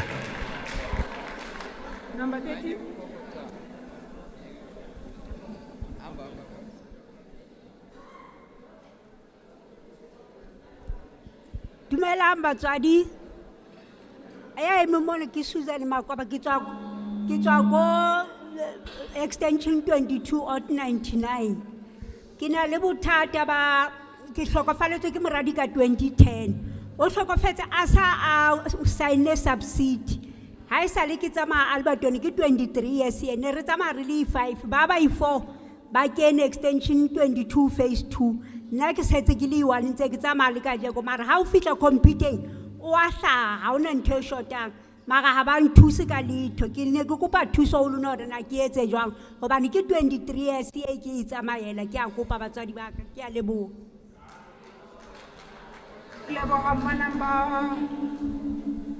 40 sanibonani igama lami ngithulane kwaMathabele Sibongo ngihlala eWard 101 ngibuya la ePambridge nginombuzo nje kokuqala because mina le information ukuthi kunalo meeting ngithole ku WhatsApp okungikhathazayo la ngizweba wabalwa amakhansela sinabakhansela amaningi la ePambridge sinekhansela la seWard 103 sinekhansela la seWard 101 sinekhansela la seWard 61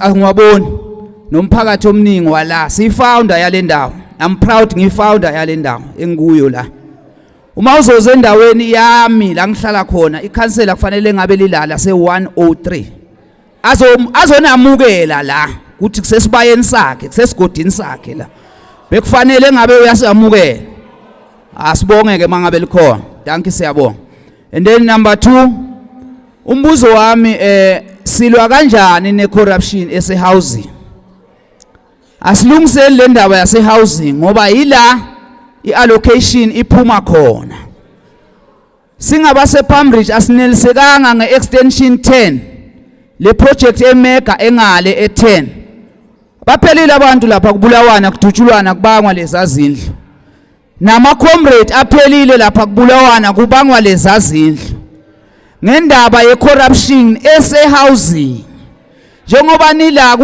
ku legislation imonitoring ithini sizokwazi ukuqeda le corruption esehousing ngoba thina singabahlali silahlelwe ngaphandle because amakhansela no-MMC yibo bebafaka abantu lapha ezindlini. I-project ayiphelanga laphaya. Nombuzo nike naye nayobheka in le extension 10 ukuthi i-project ayiphelanga. Abantu bazithathele izindlu bangena kuzo ezindlini. Yini enikwenzile ngalabantu abazingenele basithathela izindlu? Nizowenza njani njengoba labantu kufanele mawuba nendlu uba ne-title deed ubhadala amanzi? Laba abantu abangene lapha ezindlini ngokungekho emthethweni nizowenza njani? Sicela nisicacisele lapho, siyabonga.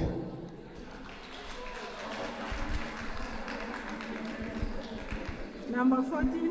Molweni bahlali. Mina ndingudiyeketseng Sihlahatsi ophuma extension 22 eTsakani.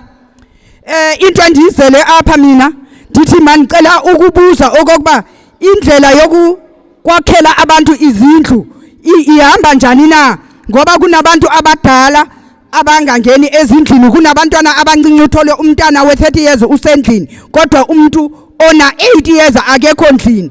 Kunotata ebendihlala naye extension 10 engubakhelwane wami ndingu-A engu-B, ngutata oka-1942, mna ndingumuntu ka-1955 kodwa uye kwathola mna indawo kuqala ndeza extension 22 engayifumani indlu yena, kodwa ndiye ndababuhlungu kakhulu. Ewe ndiye ndajabula xa ndiyifumana indlu kodwa ke kwabuhlungu ngoba umakhelwane wami mdala kakhulu kunami, just because kaloku kuthiwa an injury to one is an injury to all.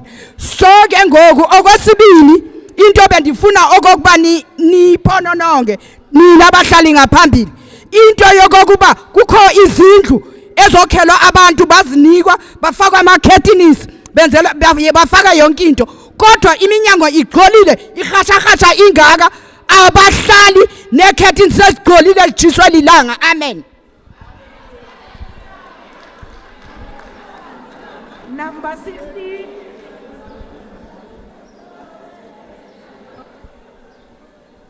Sanibonani bahlali ngaphambili. Ndibingelela nani bahlali. Igama lami ndingunobuntu wakwambatha, ndihlala eThembisa endaweni kuthiwa kusephumlongo eSophia Town. Ndilapha nje ndithe mandila kwathiwa kuyacheckwa kucheckwa izindlu. Ndathi uba ndiphathanga ID ndavula ifowuni yam ndathi kanti nephotocopy ndayiveza. Indlu bathi ndinayo ise-Esselen Park yeka-96. So njengoba ndicela usizo lokokuba ndingenza njani kuba ndihlala emzini womntu, ndihlala emkhukhwini. Manje lo mkhukhu uyanetha. Okwesi-2 ndicela noba ungumuntu omhlophe noba ungumuntu onjani sisi, ndicela undicelele Nkosi yami. Ndicela undicelele nami ndifane nabanye abantu, ndimdala xa ndingaka kanti mna ndisaguqa emizini yabantu ndisakorobha ndisahlamba namatoilet. Ndiyakucela mamakhe, ndiyakucela undikhulumele nakwaba bamhlophe Nkosi yami bandisize. Ndize ndawa esitubhini phaa kwaphuma amazinyo. Halala. Mamele ke ngoku mama ndikunika imessage yesibini. Njengobabona laba bantu bahlela apha abanye zintandane. Kunabantwana abancane abangatholi imisebenzi kuthiwa mababe ne-matric. Uzofundiswa ngubani ungena bazali? Uzothola phi umsebenzi ungena maphepha? Okwesi-3 into emake ndiyikhulume kuwe, sinawo amakhansela. Ikhansela yokuqala ndiyitshelile ngam ngendaba yendlu yaze yaphuma. Lena yesibini ikhansela akhange ndikwazi sema umntana abantu ndibe ndimhlupha ndimsokolisa, ndithe mna ndizozizele e-housing, ndaye e-housing kwathiwa u-waiting list kanti indlu ihlala umuntu. Ngoku bendicela okokuba ngaba angaphuma kanjani umuntu ndifa ngamadola nokwazi yohlala efletini. And njengundibona andingumuntu ongenandoda, ndinguzimele geqe noba ndingaxola ixhego lomlungu Nkosi yami andina-stress. Ndiyacela Nkosi yami, ndiyacela mama, ndiyacela kuwe, ndiyakucela sisi. Ubona nje aba bantu abanoshiya ingxaki zabo, abanye bashiye bengondlulanga ngendaba yentlungu, abanye balambile abanakudla abatholi msebenzi.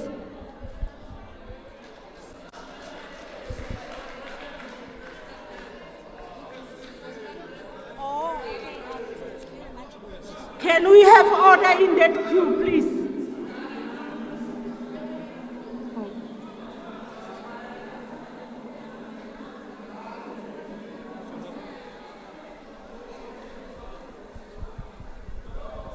Sanibonani. Sanibonani. Ninjani? Ngithanda uqala ukubingelela to the Madam Speaker for inviting us la ekhaleni ngiyabonga. Igama ngu Agnes, I'm a ward committee for disabled and aged. Ngithinde ngibonge futhi ukuthi ngiyabonga for all the recognition engiyibona la eyokuthi bathi all the disabled and the aged one, they should be the first priority. Kodwa ngine complain bahlali. Maki sifika kwi Department of Housing and the Human Settlement, this thing is not applying.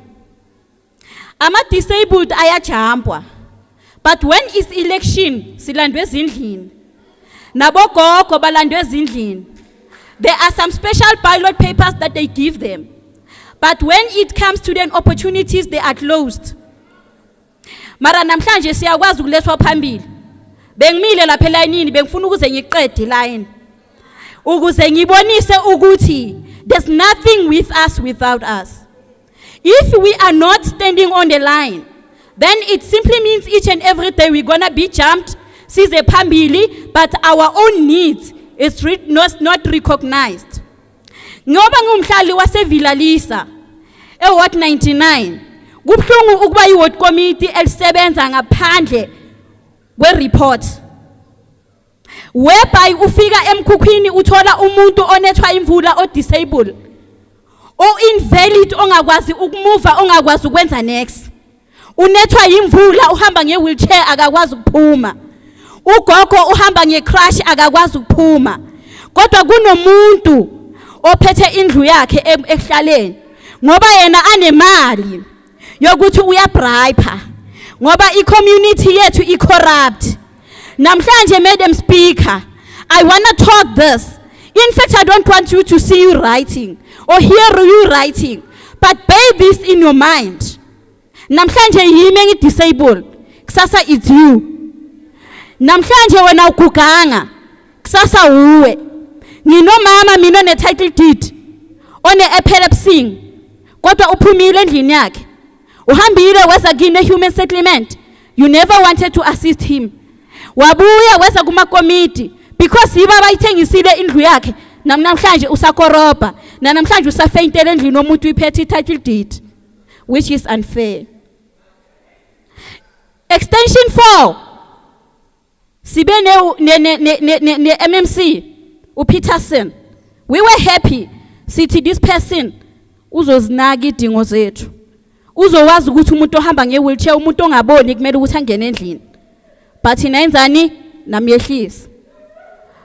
Kwaba khona ubaba uNgobesa wathi ngicela ningisendeleni ama list. Today we sended the list, naku-NG swasendile ama list, but no response. We still waiting here screaming for help, but no one wants to hear us.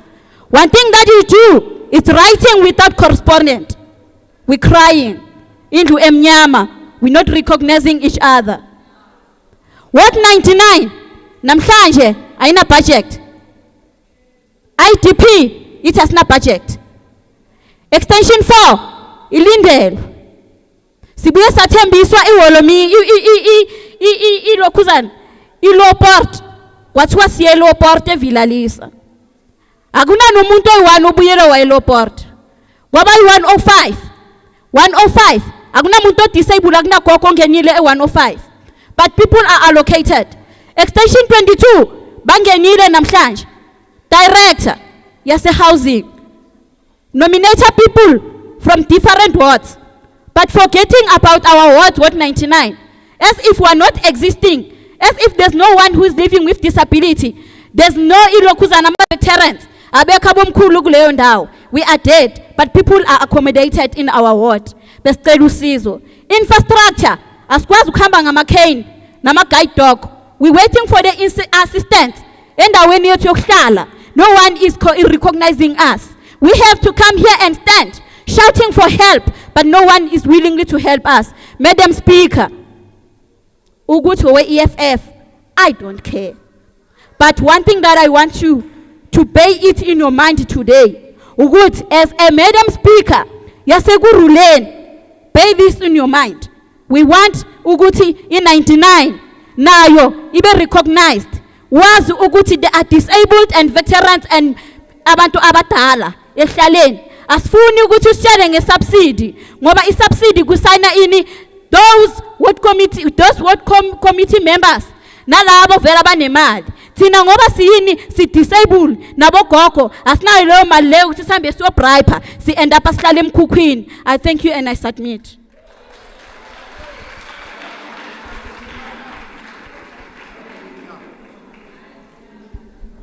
Sanibonani ehlalweni zenu ngokushiyashiyana. Sanibonani nani lapho ngaseParliament. Bafowethu into engiphethe kabi ke mina ngingu-Isaac kwaMabaso. Ngileader eWard 41 under Councillor Sihlongwane. Bakwethu ngikhalisa into eyi-1. Ake nisizeni bakwethu. Kunabantu ababhalise izindlu ngabo 1995 1996 ukuya phezulu.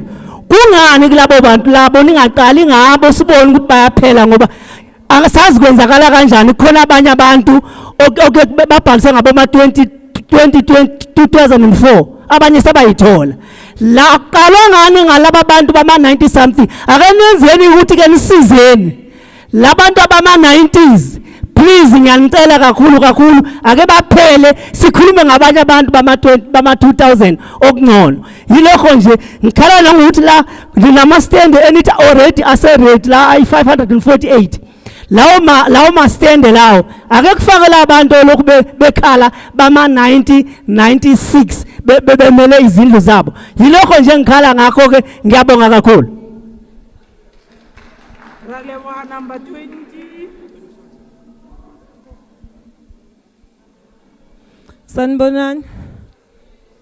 Sanibonani. Ome phambi kweni ngusibongile igama lakhe le ID ngulina ngowakaMahori ngisukenza onesebuhle Park eWard 40. Ngimelana anginazi into eziningi ngoba kudala ngihlala ngikhubekile emoyeni wami.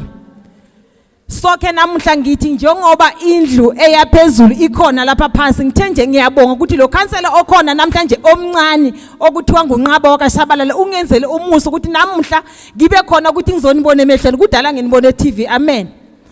So ngilapha ngibuhlungu ukuthi ngizothi kini kule ndawo engihlala kuyasebuhle Park. Baningi amakhansela andlulile phambi kwami i5 yonke nginayo o6 lo ngithi nguNqaba. Kodwa ke uyawenza umsebenzi usazama ngoba ufika kukubi kakhulu. Kuke masifika thina kule ndawo yasebuhle Park kungenama RDP kukhona ama bond ambalwa. Akhiwa ama RDP wabakhona ukhansela oqala akhiwa amakhansela ama RDP wandlula kwangena abanye futhi wandlula kwangena omunye makungena wesithathu kwalandwa abantu abasuka oSprings oSoweto oKatlehong kuphi bazofaka endaweni yasebuhle Park sibe sikhona ibuhle Park ama RDP adalwa sibe sikhona. Ngikhumbula 2007 maka kufika iKhia zafika laphana sazibona izikhiya njengoba besisekomitini sazibona izikhiya ukuthi izikhiya zaphelela kuphi kuleyo council namhlanje lokho asikwazi. Lo ekhona kwafika uComrade Bongi mayefika ene lama councillor ngathi ayathitshwa. Why ngisho kanjalo omunye nomunye mayefika uthi lo fika beka isitini esi1 makufika wesibili athi angisazi ukuthi lesi sibekwe kanjani. Kufika omunye naye athi mina angazi ukuthi kwenzakaleni. Nomunye mayefika bayasiphika. Sasifuna ukusho ukuthi kulo efikile uthe mayiphuma ubongi wasihlanganisa noLisiba eJimisini. Maka sihlanganisa noLisiba wasithatha wathi indawo yeni ikhona niyahanjiswa niya extension 4 evalelisa. All right kulungile. Makuthiwa ne-extension 4 evalelisa all right kulungile ke. Siyafuna nathi ukuthi kule 25 years sihleli singayiswa ndawo. Kusho ukuthi namhla sayifikile impendulo makuthiwa masiyisevalelisa. Evalelisa sizifunele sayothola sadibana nabo bosisiphumeza sakhuluma nabo. Masikhuluma nazange bona babe nankinga ngoba nabo ideploy yabo nguLisiba. uLisiba aye kubo eWard 34 eWard 4 afika khulume nabo athi nizohamba nebuhle park niyongena lapha kule yandawo masithi thina makasise kuba kafuna ukusiyisa namhlanje lokhu sisahlele endaweni yasebuhle park shem sicela uncedo ngingumama women's league njengoba nginje kodwa ngihlala ebhanga lemkhukhwini ngilala nezinyoka nayo yonke into ibuhlungu into esiphiliswa ngugovernment wethu esimthandayo akunanga amaningi ngiyabonga.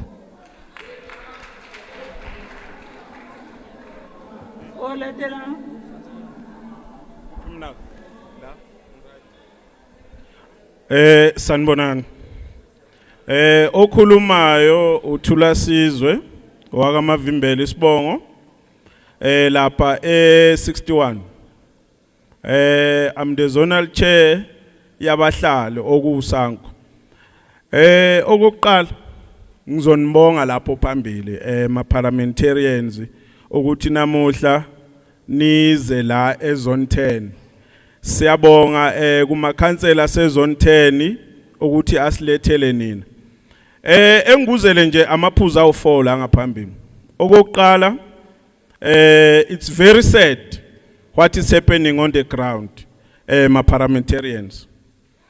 As the Human Settlement Oversight Committee, it will be good ukuthi nike nehle lapho niyobheka kulama project enisuke nisiphe wona njengabahlali ukuthi what is happening on the ground. Okwesibili ngiyezwa ukuthi abantu basuka kobuhle park basuka wherever they are coming from. Sinama squatter camp lapha ya extension 10 le kuyona eundaba mlonyeni la umawuzwa wonke umuntu ukhala ngeextension 10 abakhulumi ngeextension 22 abakhulumi ngedube abakhulumi ngezinye kothembisa bakhala nge10 sine phase 5 and 6 sine riverside ne promised land ngale eduze kwase extension 10 sinabahlali lapho. Before a project ifika they were there, but as we speak now ngiyezwa nje wonke umuntu akakhuluma ngabo. Siyacela ke ukuthi uhuman settlement uma allocator cela ukuthi babe priority, sicela niphushe ma parliamentarian ukuthi babe priority labo bantu baseduze we project. They are seeing day to day vandalism lapha, they are seeing day to day allocations, but bona bayabukela kubhlungu kakhulu lokho. Okwesithathu, if the legislature can make it a point that they do visit those places lezi engikhuluma ngazo, bangathi sifika la sifuna ukubukwa mhlawumbe la kuma screens or sifuna ukubukwa umphakathi. Cha, hambani niyobona. Ngizwile amakhansela akhalile ngeRiverside ngale, hambani nakhona niyobona ukuze nibafakazele. Then okugcina bahlali msani phela nani ukuthi nilokhu nizokhala la kodwa uma kuthiwa kune IEC niya complain ngayo kunje yini. Ake niphume bahlali na unyaka ozayo, ake niphume ngobuningi niyozwakalisa ilakalini. Angithi votelani mina njenge ANC, cha. Angithi votelani iEFF, votela iqembu olibona ukuthi lizokunikeza indlu, lizokunikeza amanzi, lizokunikeza ugesi. Ngiyacela ke bahlali ukuthi okugcina sengivala ipandemic ma parliamentarians isishayile sonke, umusha, umdala, udisable, uyaphila, isishayile. We have lost our jobs. Asisebenzi. Uma kukhulunywa ngezindlu akukhulunywa ngabantu abangasebenzi abasha. Abantu abasha abanemindeni nabo. Kukhulunywa ngani? Kukhulunywa ngogogo, ngomkhulu, ngo disable. Okusho ukuthi uma ungenagogo angeke vele wena ube ne shelter. Uma ungenamkhulu angeke ube ne shelter. So it's concerning ukuthi ekugcineni, as you can check kuma statistics our census, abantu abasha as we speak sekuyibona manje abayi majority, but uma kukhulunywa ngabo asithi mkhulu ngizwile isikhalo sakho, asithi mkhulu uhulumeni ungakubhekile, but asingafiki kulezi ngokulo nathi singenalutho okusho ukuthi we will be creating a poor of the poorest South Africa ngokuthi abantu abasha bazobe benganakiwe as a belief ma parliamentarians human debater or ninikana whatsoever nikana khona ngokama portfolio niwalekelele phela namakhansela wethu njengoba nazi nje sibeka imeya izolo kusasiyaphuma ake nithi ke nina ngoba ni stable kube yini enthatha leyo platform yokusilekelela on the ground. I submit. Thank you, Olatela. Sanibonani, lo khulumayo ustudu isibongo sami uManuel. Ngiyanibingelela baphathi bethu. Lapha mina ngiyi-deputy chairperson yakaSanko. Ngibuya eWard 95 eMabelthini. Kunento ebuhlungu esibonile engicela ukuthi sizoqelela abantu laba. Kunendawo lapha kuhlala abantu ehlathini laphana. Ukhansela uyihambele le ndawo lapha yana wazosibiza nathi saya siuSanko sayobona.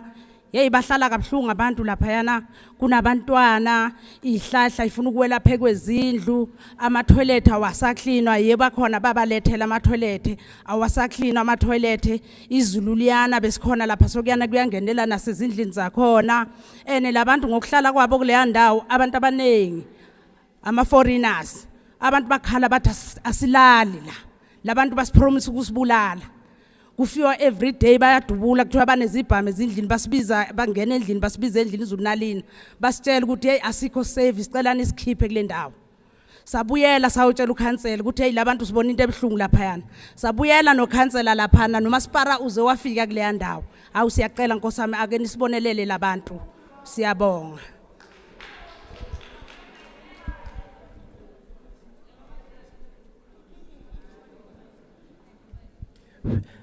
Sanibonani bahlali nama officials igama lami uThokozane wakazakwe ngibuya eWard 95 ngaphansi kwekhansela lethu ubaba uMadlala eWard 95 njoba usise qeda khuluma sinemikhukhu kunama families awu 200 ahlala kule umkhukhu uma ngabe ningabona indlela abahlala ngayo it is not good.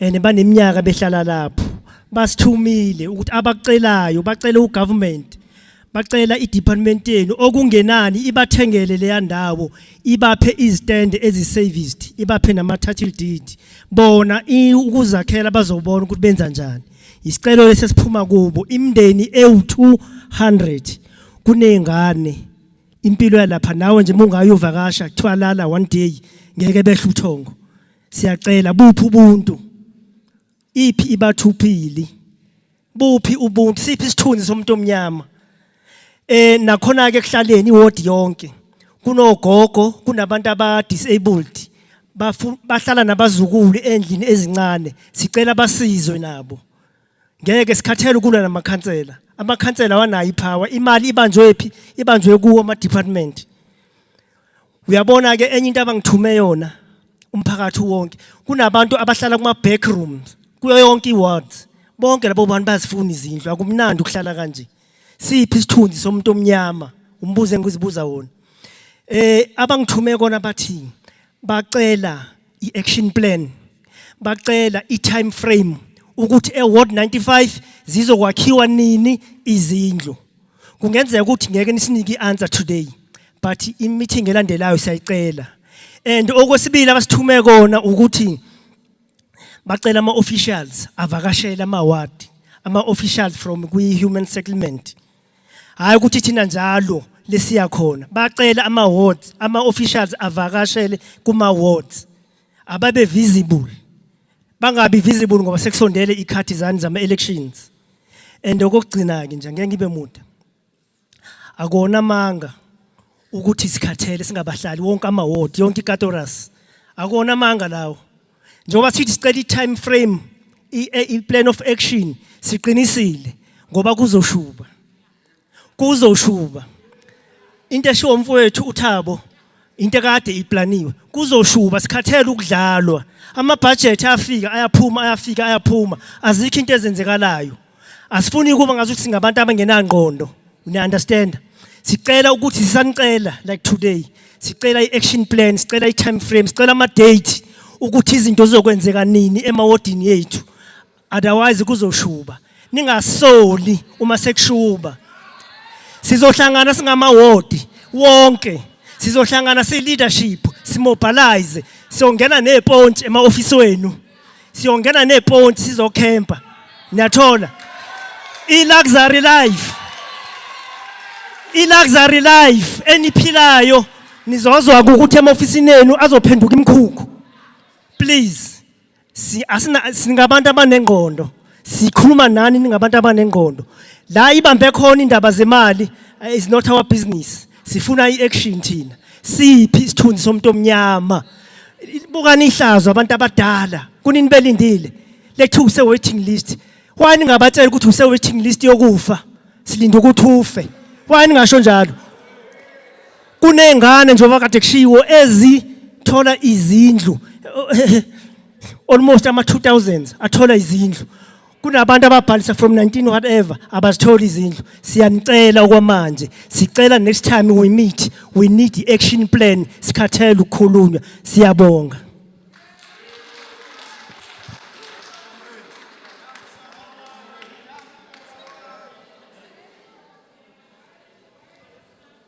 Thank you.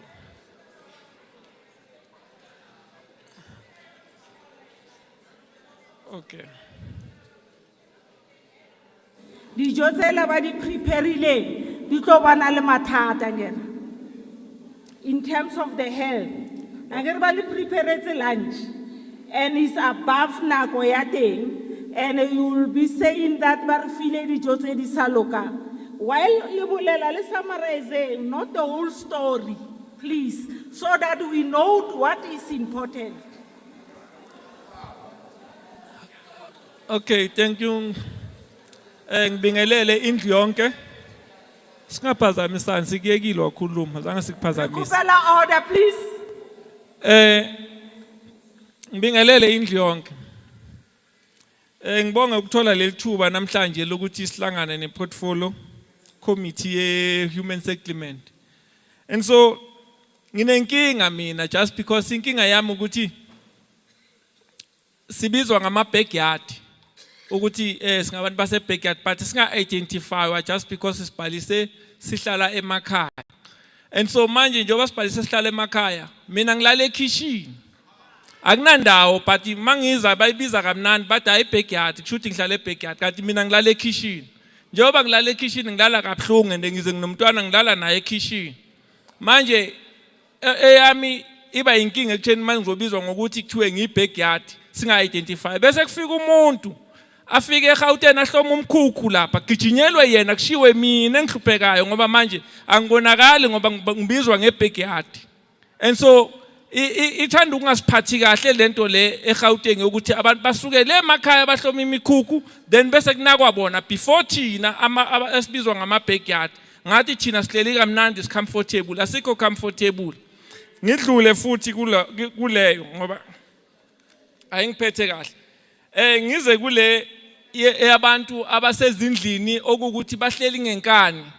And so we've got a problem. Labantu bahleli ngenkani ezindlini baze baya extender but the human settlement ayenzi niki sisithulele. And so kulezi ezakhiwayo nathi kushuthi singahamba sozingenele sinama form C just because manje siyabona ukuthi umuntu nomuntu makwakhiwa indlu uvele ayithathe ngenkani and bese kuyathuleka kungabe sazi. Thina silalela umthetho ngathi yithe sisenkingeni ukuthi manje izinto the way zenzeka ngakhona shuthi ngoba asinayo inkani. Ngize futhi kule eyelentuzana eye finance hayi finance ngiphoxile chairperson ingiphoxile finance ukuthi mayiza la izositshela ukuthi ayazi ukuthi seyakhele abantu abayingaki.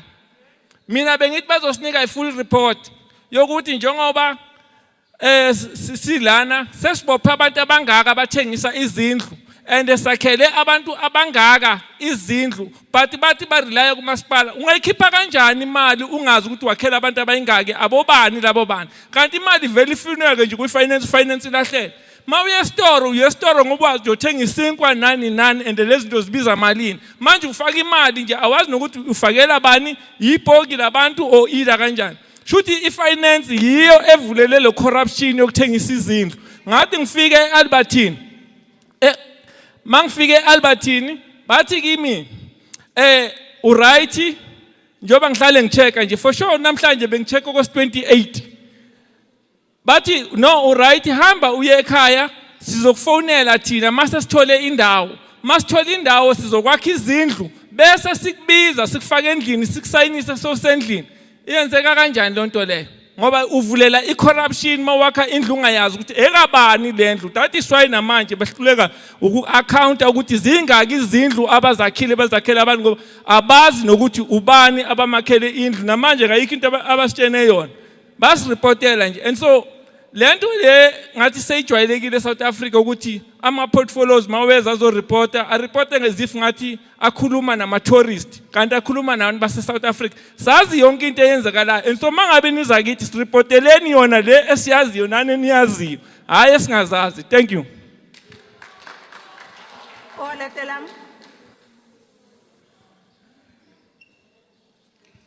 Sanibonani.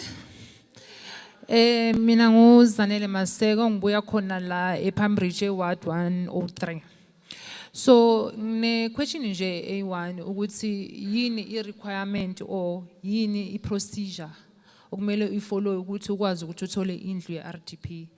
The reason why ngibuza ngilana because of usisi wami oshone 2014. Wabhalisa indlu 96 bahamba bayi 3 namakhazini wami emabhodweni bathola ama-C-form. Amakhazini wami bazithola izindlu sisi wami asaphila but babhalisa same day bahamba boyi 3. Omunye uhlala eTsakani, omunye uhlala la eEden Park bazitholile izindlu. Yena since bathi yena waiting list waze washona aku waiting list. So ngaye Albertine bathi ushone i-subsidy ngaka approve. Kuthi ubani odelayile ukuthi approve i-subsidy aze ashone angakayitholi indlu. So just ngizoba short, fast forward. Then the other day housing laphayana Albertine ngizele for ezami indaba. Ngabona bakathi kukhishwa izindlu kufonele bokunabantwana abancane man. But bafonele abantwana babantu abadeceased. Babafonele ukuthi izindlu zama parents wabo ziphumile. So mina ngabuza ngathi nawami usisi ushiya abantwana bakhe bagcwele yonke indawo abanandawo yokuhlala. Uyabona abanye bababiza yena akabizwanga bona zange bababize for indlu. So understand ukuthi lento hamba kanjani. Back to i-question yami ukuthi ama requirements wendlu we-RDP ahamba kanjani ukuthi okwesithu nje ngihlala la ePambridge kugcwele ama RDP la bo extension 3 uya le eTheatre. Uloma RDP maningangena nithume nje ama officials bangene la kugcwele abantu bangaphandle baona izindlu nga2 nga3.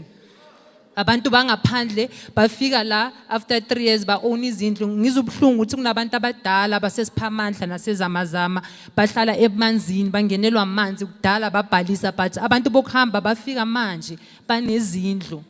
Bas extend indlu be double story basebenza kahle. As far as I know indlu iRDP i-qualification angazi or ngi-wrong ningi-correct umuntu ongasebenzi. But labantu bokuhamba bayasebenza bahamba ngama-SUV banamaveni baphila kamnandi. Siyinhlekisa thina ama-South African ebantwini bangaphandle. Babona ngathi thina asicabanga sinazi ingqondo. We understand siyinhlekisa. Basidelela la ePambridge. Abantu bokuhamba because bona baona izindlu bafika manje naba abantu abadala. So lokhu bahlala emikhukhwini which is not fair.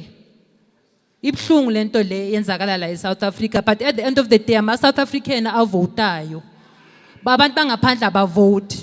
Basibona nje siyimfene nje sifola ama queues to vote at the end of the day ayikho into eyenzakalayo. Yibo soon so abo my friend nabazoba own izindlu ngasikudala. Ngiyabonga.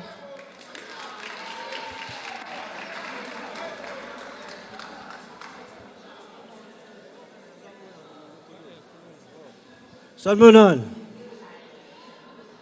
Nguvuso wakandima ngihlala eBuhle Park. Ngimela ngaphambili ngokuthi nami ngithunywa abahlali ngilider lapho engihlala khona. eBuhle Park sihlala kuma RDP house. Indawo yethu njenge island because ngikusho lokho ngoba awubuya ngapha eWhiteville undlula laphayana e-traffic department uzondlula umfula laphaya khona i-bridge then abese ufika eGreen Valley nazi izindlu la after zona kune freeway ngapha e-R 504 nawo omunye umfula futhi ngapha futhi angithi izindlu lezi abasikhela zona zama RDP baziyakha nge-ship material in which manje sine 19 years sihlala laphaya la ngaphansi ezinye izindlu zivela amanzi la ngaphansi i-roof yakhona the way bayakhe ngakhona nge-ship material kumanje nje ubona ngaphandle mawulele ebusuku uyabona ngaphandle if awunamali yokuthi uyakhe indlu njengabantu abaningi abantu baye bazithengisa because of such things then abantu abafikayo banemali bazi-extenda ungaboni ngathi wonke umuntu unamandla ukuthi ayi-extend thina singakwazanga ukuthi sithole imali yokuzi-extenda uthola amanzi ngoba ngisho ngithi indawo yethu i-wetland kunomfula ngapha kunomfula nangale amanzi uthi uhleli ayenza isiyobi ayangena la ngaphansi and then le roof le iship le ngathi ilento ye-clean yabo lento ethambile e-clean ngavula into yebisi lezenkele la mawuthi abheka phezulu uyabona i-cloud le ngaphandle besicela ukuthi mhlambe kule 4 million le i-government yasekuruleni ethi ifakile nathi isicabangele bakwazi ukuthi lezi zindlu zethu bazenze nathi sihlonipheke sifane nalezi zindlu zala ema-Palmbridge nasema-Davidson zama-RDP and also enye into abangasinaki ngayo laphaya thina asinayo i-CCC laphaya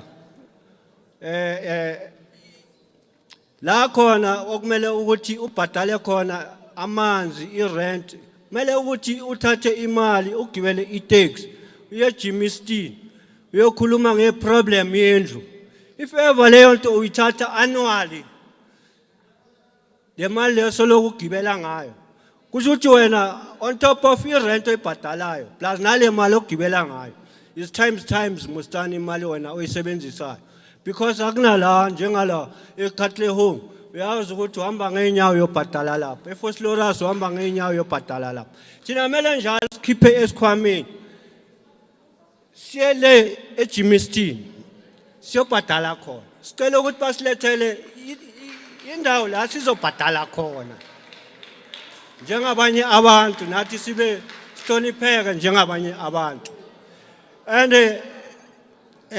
okugcina engizakusho thina asinakwanga kule ndawo leyana ngokuthi kunini silwela iclinic oke wabona indawo eyakhiwayo ingana clinic makumele uthi uye clinic bathi uya eLeondale because bathi i-distance angazi njani yokuya lapha but njengoba ngiye ngasho ngathi thina sihlala njenge-island yabona abantu abanjengalabo sisa abakhubazekile abantu abadala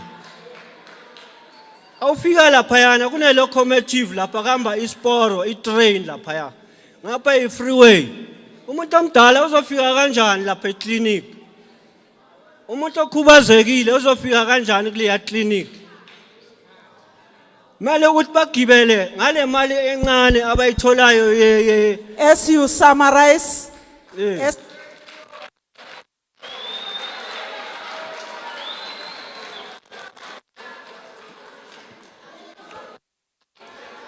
mara bacabangeleni phela abantu bagibele bakheleni iclinic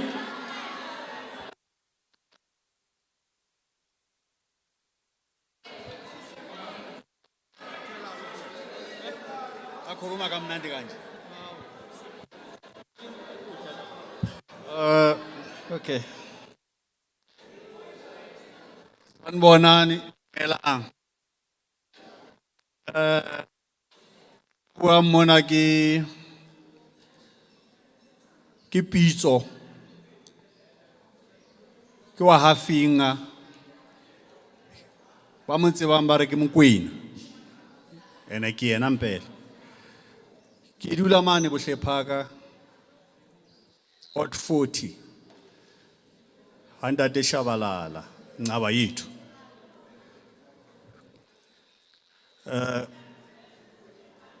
jwala ka se le utlwile go na le mathata a mangata mo bo boholo ke bona ba ntate le motlosang mona na jwale a ntse a bua ba clinic ba safareya batho mola ke taba clinic ha hona hore na ba fihla jwang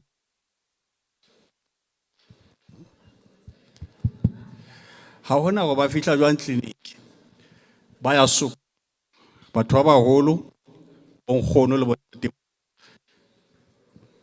ba tshwanela go ba dule motshehare kaofela ba tsoa ka 5-4 ba e tleliniking mara ba fitla ba khathwe ho thwe ba khutle hape ka osane gobane tleliniki ela ya Londale e tshwere batho ba bangata haholo sebaka dibaka tse potipotileng bonyane ha ne le hore ine bula 24 hours so bothata ba yona ha e buli 24 hours that's why ba dula ba batho engwe hape ntho e etsahalang mo tleliniki gore e dula ena le shortage ya staff go thole lo go na le sister ali one o na le nurse ali one jalo ke problem e bang teng mo tleliniking eo so ha ke tla tabenya bodulo Bohlephaka pleke la ne le masimo a matadiana ne le masimo ha pula ena e ba bothata jwale ka ha o sena di tie road ha o tsamaye mo ha pula ena go a sokola ha ona di storm water metsi a kena ka dintlong tsa batho e ba mathata ga go a sokola pleke e ha ke tsebe hore na ka nako ene e etswa go no go shejwe hore go tlo dula motho mo ya nang le bophelo a tshwantseng a hodisetse bana environmenting e jwalo na so ne re kopa hore ha e ke e shejwe taba ya Bohlephaka haholo le mme ana nga bua mona ya wa Mekhukhung o tisitse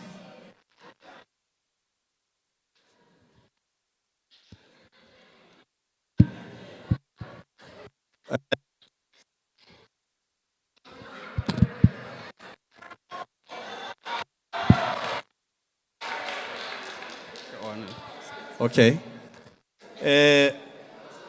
khale ba dula mo kaofela re ba thola mo Bohlephaka before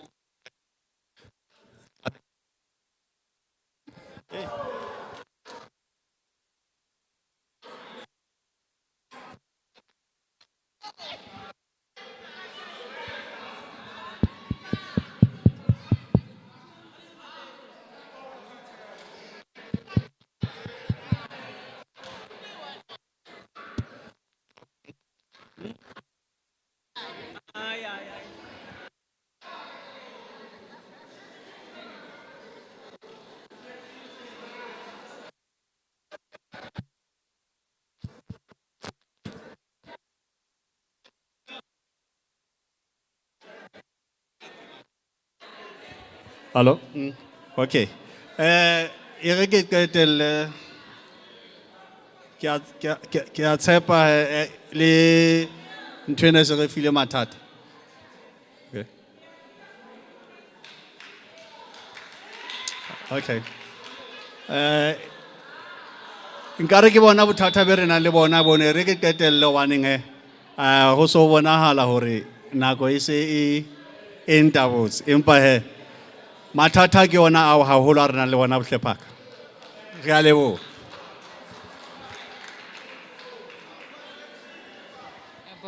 Sanibonani bahlali sanibonani baphathi ngiyoba mfushane mina nguThembi wakaMosi ngokuhlala ngisuka eBuhlephaka ku Ward 40 ngingaphansi kwekhansela laka Nqaba Shabalala ngiyathanda ukumbonga mangabe ukhona ngiyaqala ukubona ikhansela ngoNqaba Shabalala at his age isikhathi engiphile ngaso eBuhlephaka akuna khansela elike laba khona ngaphandle kwalobhudi uNqaba Shabalala usafika esitulweni kuncane isikhathi sakhe sesincane kodwa kuningi asesenzele kona kuningi abahlala ebuhle park nginesho bangangifakazela kule age yalo council esinayo engithanda ukukhuluma ngako kunento eyangizwisa ubhlungu mama mangikhula umama wami ubesebenza as a domestic worker esebenza ethenge indlu yebond after 14 years bakhishwa emabhontini after 14 years bakhishwe emabhontini I think I was 21 babakhishwe emabhontini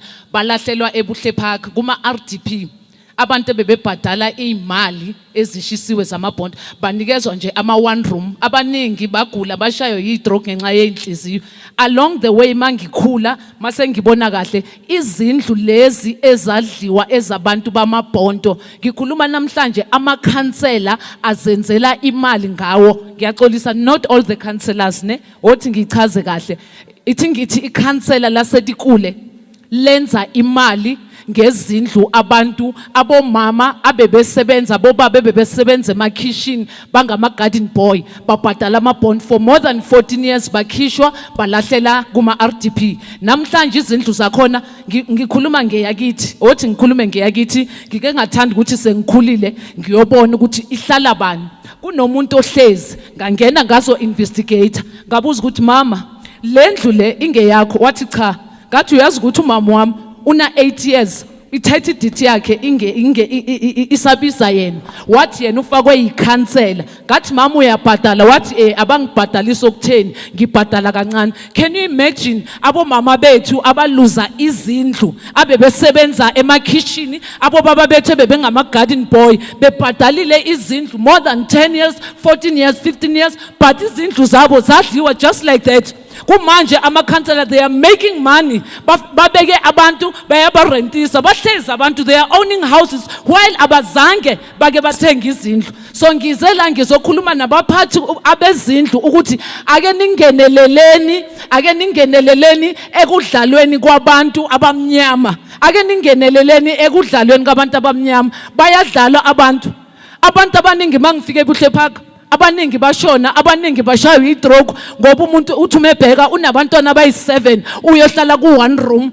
akunakamura abanye ba divorce ngoba akusena ukuthi umama ngahlangana nobaba kunabantwana so I'm trying ukuthi ngicela ningeneleleni nina abanikazi bezindlu nifunisise ukuthi umuntu uhlala kanjani endlini angayithenganga angena ne title deed but ahlale I think loya mama manje una I think it's 22 years ahlala lapha free ufakwe yini ikhansela amakhansela amosha amagama wamakhansela kunamakhansela njoba ngisho ngithi mina elami ikhansela I'm so proud of him unqaba shabalala angisabi nokusho ukuthi ngiyaziqhenya ngoba isikhathi angene ngaso kumanje December kodwa kunengi esikubonile sine khansela thina elangene ebuhle park lihlezi lafaka isikontiri samba nje and extracting sakhe kwaba ukuthi imali isiphelile sine khansela lele lingena manje unqaba uthola emenathi imini nobusuku kuneyinkingi ikhansela lethu lima nathi kodwa kunamakhansela ayenza imali ebantwini abahluphekile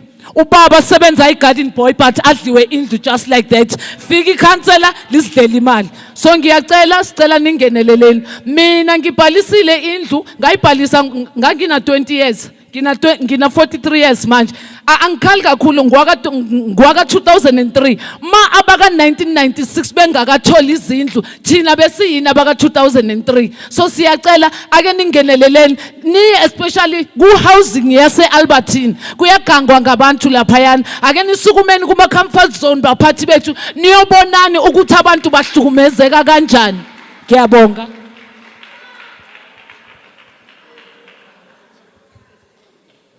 sanibingelela ngcina sihlalo necommittee yakho mina ngoKithi Ndawonde ephumula extension 21 ward 41 so indaba issue la esinayo I'm sure la ebahlalini base ephumula station 21 C5 sesibuye ko checka ngaphandle human settlement yasho ukuthi izindlu zaphuma ephumula station 21 Lozi indlu lezi eziphumile kunesiform esho njalo njengamanje lapha ngaphandle kodwa incwadi kamasipala igama lamalikho kunegama lomunye umuntu kodwa la kuyaphuma umuntu leyo stand mina khona mina So kodwa umasipala ukhipha igama lomunye umuntu. So izinto ezenzekile lezo ngefraud yokuqala kwale project mhlambe 1994 or 1996. Ngoba i-project ebisoku ikhona njengoba bekhuluma ngama project le it is a first project evunywe human settlement la eGauteng ukuthi 1994 the first project eyenziwa iPhumula Station 21 kaJoslovo owayekhona ngaleso sikhathi wayinika i-developer uStocks and Stocks. So into eyenzekile i-project yahamba kwakhiwa kwathiwa kuphele imali. Sabuza ukuthi imali iphela kanjani ngoba nakhona indlu yakhona i-one room ene-light ene-slab. Imali ngoba leso sikhathi ibiningi yaphela kanjani i-project ingebhelanga. Sathola ukuthi imali iphelile and then kwase kuthiwa kwacela imali kuma private sectors. Ama private sectors yila aselwisa abahlali namhlanje. Masibuyela nama complaints esiwenzile nama investigation nama commission enziwe maningi kakhulu ayi4 asolanga ama report. I commission esitholile eka attorneys attorney Sleke appointwe iGauteng province 2016. Into ayenzile uthole investigation ukuthi there was a fraud, and that fraud yenza ukuthi ke bathatha recommendation ukuthi process ama title deed. So zothi ke 2017 siye sayiliyondela kobhaliswa wa register again i-community about 800 units engikhuluma ngayo. Makubhalisiwe until namhlanje ama title deed abantu abawatholi. So ngizothi ke into yokhulwa khona okuthiwa kune fraud siyibonile ikhona makuthiwa no 54 million ababhadala ama contractor ngazange akhe siyazi ukwenzekile nakithi iproject yokuqala yaphelelwa kanjani imali. So sinenkinga yalokho engaphenduleki namhlanje. So that recommendation ukuthi a process ama title deed alo ma C4 alo banlabo abakhona aba 800 akasikawatho namanje lo ma title deed. So ngizobuza ke ukuthi kule 90 million ekhona ngabe iPhumula Station 21 included lapho na. Ngoba into ekhona manje abantu sebekhishwa ngeinkabi bayasatshiswa and bayakhishwa kule entered units and human settlement inama statistics ukuthi yakhe izindlu from 1994 and siyangena lapho kodwa same time abantu bakhishwa izinkabi. Ngizothi ke lo unit le kulo 90 million As you summarize, lo 90 million phela nisibhekele kuyo ukuthi ama title deed awekho na ngiyabo.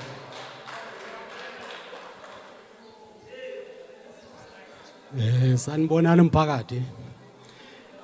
Igama ngolithando umnengela isibongo. Nami nje ngathi nje ipoint yami la ekuthenini u1994 bonakala ngathi khona esakuphazama. Phansi wonke umuntu la uyakhala. Few ayikhali but almost abantu abala bayakhala. Kubonakala ukuthi u94 khona la saphazama khona. Bokumele u94 uyesikhathi sasithi singena kuphi kwintando yoningi kwidemocracy. Ingabe na yiyo le democracy ukuthi abantu abamnyama bahlupheke ngalendlela? Ingabe na yiyo le idemocracy? Sesize manje sicabanga ukuthi ngoba thina sasakhula ke sibe sebancane sesize sithi no ingathi kwalwambuso loya we apartheid kunqonola kunalo.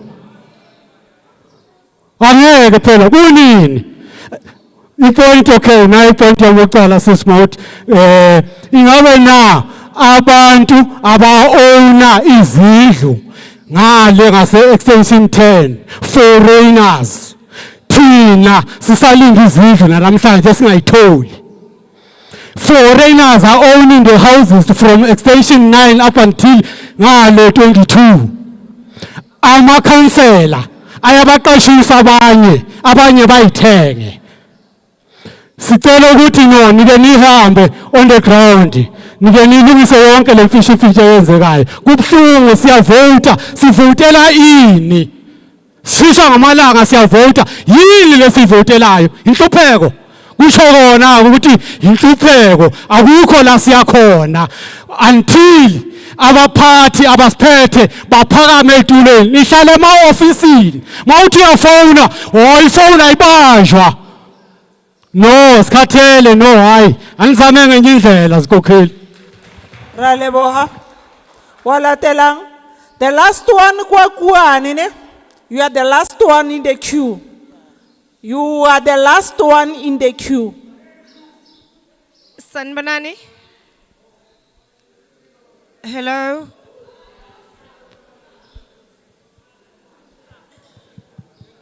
Ukabulela. Igama lami nguGloria Xaba from Award 41. Ikhansela lami uSanele. Ngihlala ePhumula. The problem I have is when are we going to break this cycle engapheli? Because what happens is Ubaba uNdawonde touched on the issue yase Phumula yezindlu zaka 1990 case 1994 from to 1996. As I stand here, I'm basically fighting the battle that was being fought by my mother, who actually passed on in 2021. As I stand here, I'm asking what is women and child abuse? Akusiyo le eyenzwa human settlement. Le yokuthi ugogo anabantwana nezukulu, they don't have a roof. Kulezo izukulu lezo awumkho umsebenzi. On top of that, I'm sorry how everyone will perceive me based on this statement. I don't know whether it's true or not, but there's a statement that trend under Uboda about black people not being able to lead. Are we not proving them right? Border in that, like I said, I stand to be corrected if that statement was true or not. However, for me, I support that because he mentioned to give black people's guns, they will shoot each other. Give them power, they will oppress each other. Give them freedom, they will use it, but indirectly against themselves. Because if you say I'm black, you are black, Mamusheli Lap, and I suffer. You have the privilege. You are basically taking advantage, or you are basically proving that statement. So Guti, black people do not have what it takes to lead. Unfortunately, that's the sad truth. Right now, Sihleli, it's this, there was something like this before Emma Potweni Esprit. Upi Naval Chetty. We were there, Nabo. And I think about Pito. They told us that management ya change. Meaning every different management may figure they come with their own different investigation processes. Everyone said, I don't know, I need to go do research. It's 2023. Bengfunde Leondale Elire School when my mother was busy with this case. Here I am. My mother is not here. My dad is there. My sister is not working. She's got 2 kids. I'm the only one who's working. Do I qualify for a bond house? Hell no. Because they'll say I'm above the benchmark for salary. But I'm working alone.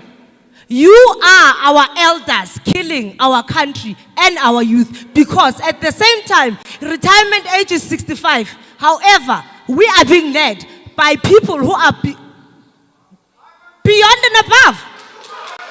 We are standing here. Why? Because the benefits that you guys are having as the elderly retired, so-called, we should be given the opportunities. The ideas that a 65-year-old now, it's not the same with the idea that a 87 person can have in terms of innovation, in terms of improvement, in terms of the system. We have technology that is advancing all the time. But anyway, it's fine. That's all. I also wanted to ask, how does it work in terms of the 16 million that is allocated for title deed? Because Ikesase Pumula, they said the Department of Lona, it's still working under a title deed that's a Pumula. Where else it was in 2008, passing. Coming to the one that,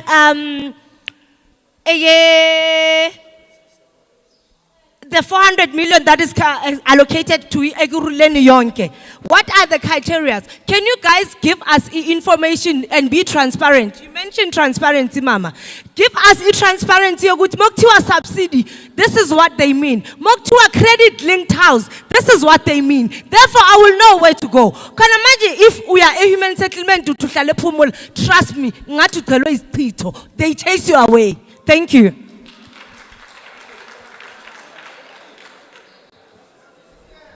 Walatelang. Dumelang, lebitso ke Phatiso Ngala, ke tswa Ward 49, and I'm also the Secretary KTT. So ntho e buang ke ausi, it has touched me because we have 24 years fighting, and batho ba re buang ka bona, it's non-credit linked subsidies. They are staying in the houses, but they don't have title deeds. Title deeds are owned by a developer. The worst part, the conveyancer who was dealing with this issue, now he's in JSC. I wonder if our matter goes to court, are we going to win?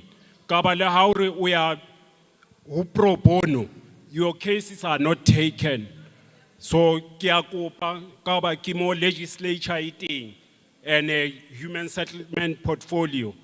Ke kopa, this matter must be taken seriously. One thing, it is 24 years. Renze re bua ka ntho e one.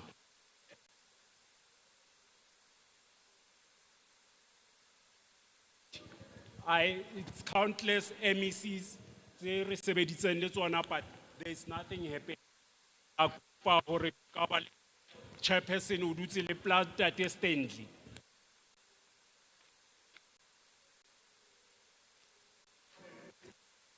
Human settlement. We are targets now. Nake na le ntho hlo ya ka hore ba mpolaye ke 7,000. We have been talking with human settlement countless times, but we don't get help. Thank you. Walatela.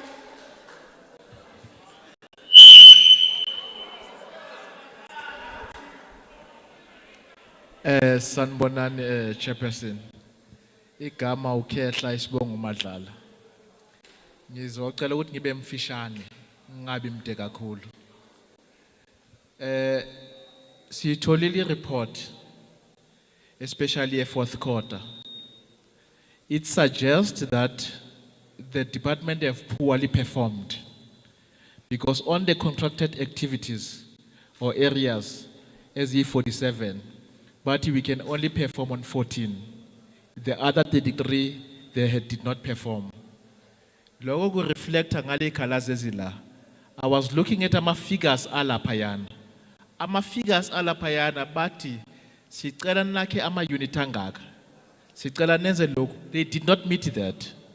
Kusho ukuthi kuyothatha eminyaka eminingi kunalesi icabangayo ukuthi abantu bakithi bathole indawo ezidecent zokuhlala. So with regard to that, I want to make the following proposal to the committee and also to the acting HOD. Please hold your areas accountable, especially middle management, nabangapans. If you fail to do that, please advise the executive to get rid of the HOD.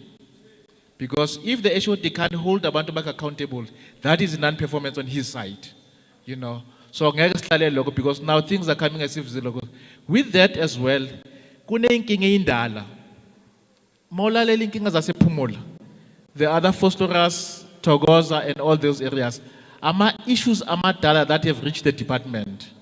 When we leave here, within the next Dokuza meetings in, exactly as other abahlali they were saying, give us a commitment to say kule zindlu lezi whereby the houses were sold by Amabank. Are you in a position to deal with that and resolve it or not? So that we agree. We don't have to do a follow-up on many things and give Abantu a false hope.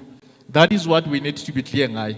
The other thing, acting HOD, when you meet with your colleagues, please tell the colleagues that on the budget that you've just shown us, kunama problems amasha, which I think the Department of Human Settlement must take interest. One of those problems is that izindlu ziyakhiwa, but they are building houses, not human settlement. Angazi noma understand. You have built houses, but not human settlement. When the concept of human settlement yayenziwa, sasithe ungakhi izindlu ungafaki isikolo, ungalethi idingo zomphakathi njengama-clinic nanane eduzane. All the new areas, they don't have those facilities. As a result, it simply means other departments, like your Department of Education, must hire buses now to take abantwana from la baye kwezinye indawo. That is a failure from the department. That is not accepted. If you do human settlement in totality. The other new problems that had arise, cishe zonke izindlu ezintsha ezakwayo, especially in so that one of those issues, amanzi lawa aphuma ezindlini ngaphansi, awaphumi only on the new areas kuphela, also nalezi ezindala. I can tell you now, if we ignore that, there are problems as gone. One of the problems gone is that we are not only sitting as in Pumamans, but we are sitting on a time bomb because there is a developing sinkhole under your house. Noma kunini kungenzeka. That competence should be taken away from Omaspala and it should be dealt with at the level of a province and or a national. I just wanted to converse on that. The second one, kunezindlu ke ezasephumula ngizokhuluma ngephumula close to but go on kama areas. Izindlu zakhona lezi ebezi credit link, it's one issue. The other issue khona izindlu ze RDP, especially before 2006 when they were allocated, mabangamtholi number 2 babethatha number 25 bathi ngena i-document isokulungisela uphakathi. Those documents were not fixed. So now we are sitting with a situation whereby abantu bayeza bafuna ukukhipha abanye. When it's an arrangement from the Department of Human Settlement that have done that at that particular time, we must take responsibility and look at a different program efana ne-regularization. Meaning kuwo wonke ama-RDP houses that we have built, let's go and do an audit and ask the occupant, are you the owner of the house? If you are not the owner of the house, where's the owner of the house? If the owner of the house agaziwa, then that simply means this house was occupied illegally. Two things that you can do. You might not have to remove this person if it's a South African. You can just regularize it with the correct document. But if it's not a South African, remove that person and arrest that person as well. You know. The other point, Tina Bantu Bagit, siyaze sesibadala lezi zinto zama conveyance lawyers. Izindlu abantu bakithi bazithenge in good faith ukuthi mkhize ntate Mhlungu kuba ngirekisele indlu hubani wena kuyabona uri watsamayo re go gae ko Natal kapa Limpopo. They've bought those houses, but now them Mkhize, them Mhlungs and them Taungs, they are no more. The occupant of the house agazi ukuthi uzobathala laphi. He can't change this because agazi ukuthi kwenzakalani. The department must look at that problem and resolve it because 40% of our problems in our areas are centered around that. People abasithengile izindlu banamaphepha labasayine khona, they did not have imali yokuthi bangene. Ngiyabonga. Anti. Amandla. Firstly, I would like to greet Itafula lapaya. We had an issue, Ward 58, a promised land. Yithi abahlala kule ndawo leya and le ndawo phambi. All right. Ngithi sinenkinga epromised land ePambridge le Ward 58. Yithi abahlala kule ndawo leya. IGauteng uzozwa mawuthi uyahamba bathi le development eprovince, it's a provincial development. But yet abahlali laba bathole lapha ayaba accommodate nganganex. Sinabantu abahlala eRiverside ephase 5. Nithini ngabo labo bantu? Whereas izindlu ezigcwele lapha Station 9 they are being owned by ama foreigners comrades. Ngiyabonga.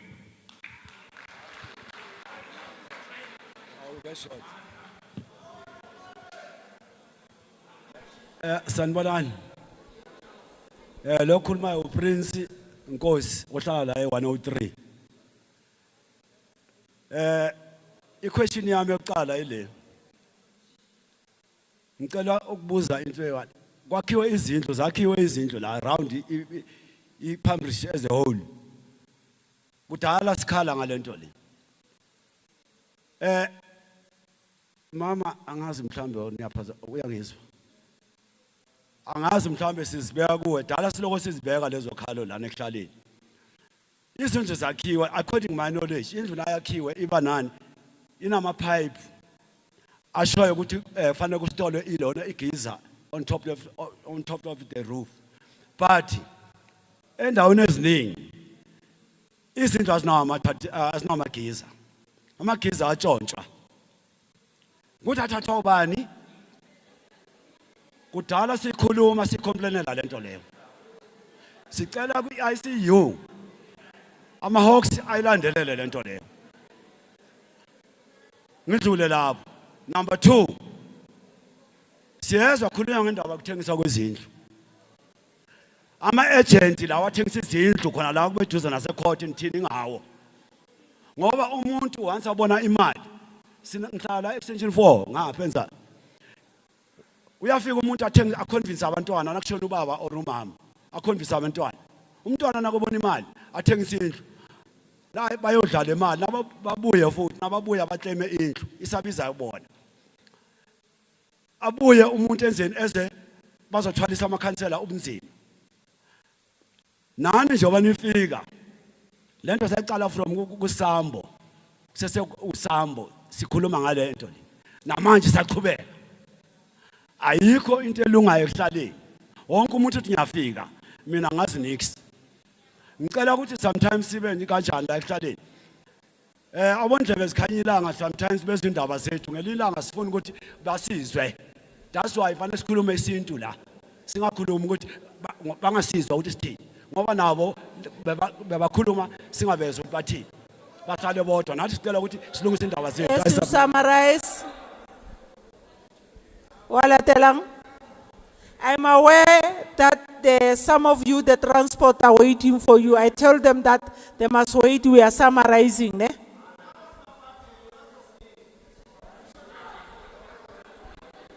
Walatelang. Sanibonani sihlalo nginombuzo specifically for umphakathi waseTsakane extension 22. There was a mega project there eyaqala it's about over 7 years now. I just want to know ukuthi Tsakane extension 22 mega project, what is the time frame yalezi zindlu ukuthi ziphele, because we were told ukuthi kuzoba na 6 phases by the former MMC uLona Umde. Before him, ingakaqali project, it was Unqumalo. And Nqumalo promised the residents there would be a clinic there would be a school there, and other public facilities. But today, abantu balapha ekuhlaleni, they only have a mobile clinic once in a week. And eKhlala bogogo, it seems like abantu bagula only on Thursdays there. And people abagabi nama title deeds. And I just want to know ukuthi njengoba kuthiwa ayikaproclaim leya ndawo i-department ngathi ngachaza ebantwini ukuthi how long does it take for i-province ukuthi proclaim indawo after i-allocation i-proclaim bese iba under umasipala. Then another issue, the issue enginayo, I just want to raise this in passing, because the people abase especially ekuruleni, they are saying izindlu ziyathengisa. And all the people here, abakhulumile, they raised ukuthi there are irregularities with department. What is the department going to do? What are the measures in place to solve those issues? Because it seems like abantu bathathela for granted, but when it's time to vote, you know all the corners zokuhlala. Then please give powers to ama-council, because ama-councillor, they are powerless. Give them powers. Good magne project ekuhlaleni. At least they must be abantu aba-disabled nabogogo abakhona ukuthi ba-allocate ama-councillors bakhona uku-identify those people, because abantu abahlala e-Albertine, to be honest, they don't know what's happening on the ground. Then the last issue is to say, please approach the private sector ni human settlement to say after the project, let there be private participation ekuhlaleni kube nemisebenzi eyenzekalayo for abantu basekuhlaleni, because it seems like you are creating a generational poverty for abantu base South Africa. Ngiyabonga. Thank you, Walatelang. Sanibonani. Sibonge tafuleni. Yeah, but yazi enhle sinenkinga la Asikuzwe. sinenkinga la ehlaleni. Inkinga yethu izindlu la ziyathengiswa. Special kusase no Robinson Martin. uRobinson Martin wase Alberton. Bathengise izindlu from AU shape. And abanikazi bezindlu abazange bazithola.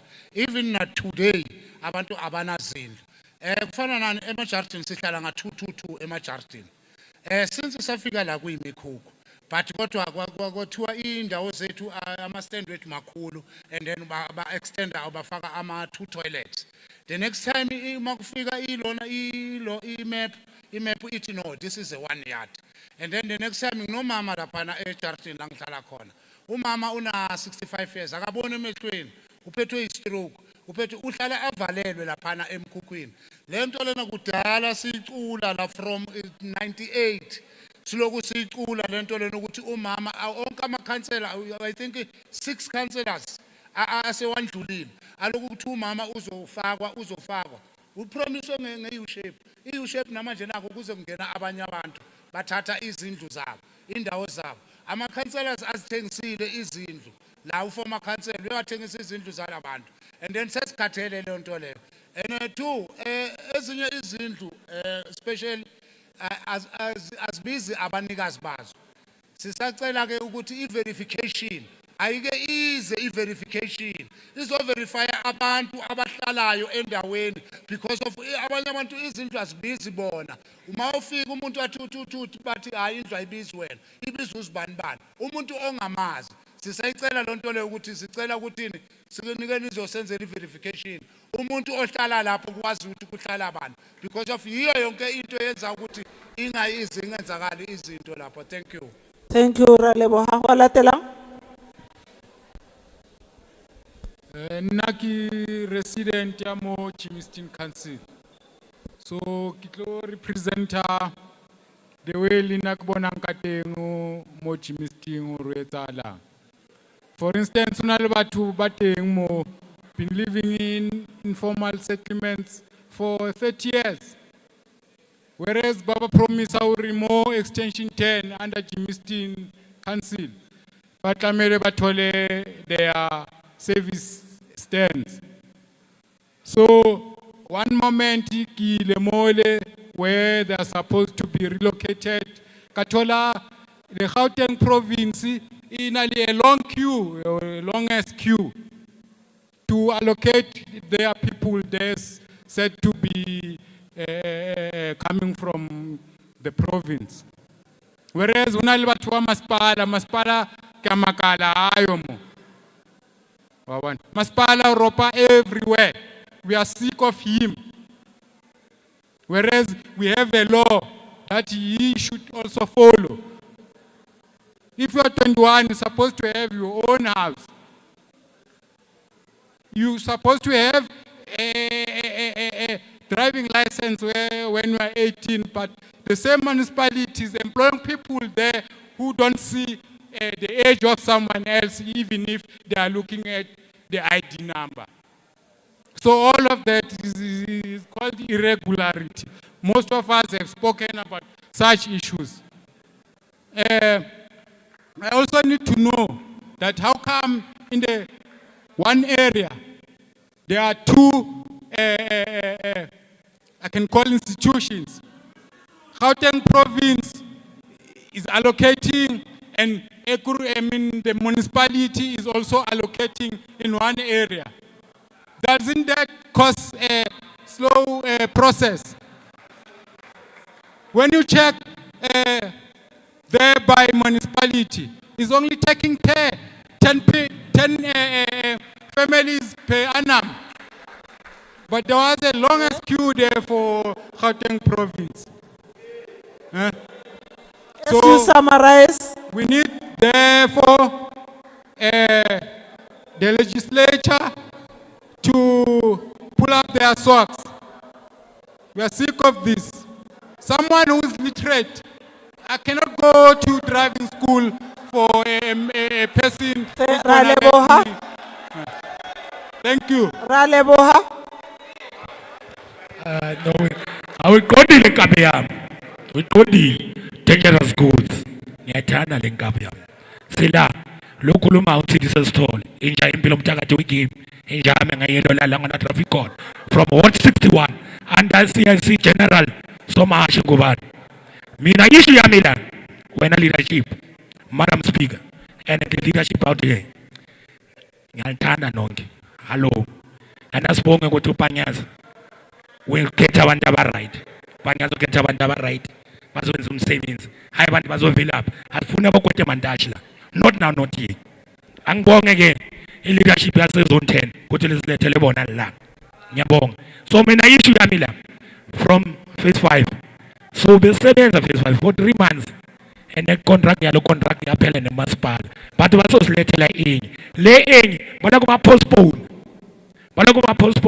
ngicela mina si-heartful we're tired because we aware phela besinane le collision i-collision ayina direction si-aware akuna direction ko-collision umadam speaker lo ngiye umlungu qeda ukuphuma manje makaphume yonke into yazijema kuloko ngaphondi nekhampani entsha so loko silinda another 17 years siloko sihlala lapha na 20 years ngihlala ngala so ngicela nina as a province neza la eNzansi lingathumelele imidlwembe le yase ekuleni ngehathethi ke bona sifuna nina le 3 months each and every 3 months ngicela le 10 lisithumela ama sausage ama official aloko acheka hayi ukuthi nisikathele kule ekuleni I submit I so move dangerous goods.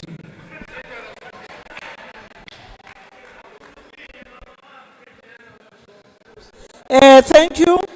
We will request the department to respond, but we have categorized the issues which were raised. And we will allocate people who will be responding according to the allocation. Stanley? Thank you, Chairperson and members. I will ask the following officials to assist. We have categorized the questions in 4 categories. There's planning issue, there's title deeds issue, there's allocation and land allocation issue, and there's a hostel issue. And Chairperson, the hostel, I'm going to try the hostel because Stenjo is not here. I'll give planning to Ritabile Baloi. I'll give to Zanele Julia, Colin Pizzo to try and assist. In the YSA hostel, we know that legislature has been interested in this issue, even the community. We have made a lot of progress. My voice is going. We've made a lot of progress in terms of work that is on the ground and planning. And the question that was asked in terms of what has happened in terms of your professional fees, we can be able to give a report in that regard. There's a lot of work that is happening in terms of maintenance, which is your day-to-day maintenance in the hostels. We will be able to give that report, Chairperson. Can I ask those officials to come and assist so that we talk about planning, title deeds, and issue of allocation? You can all come here.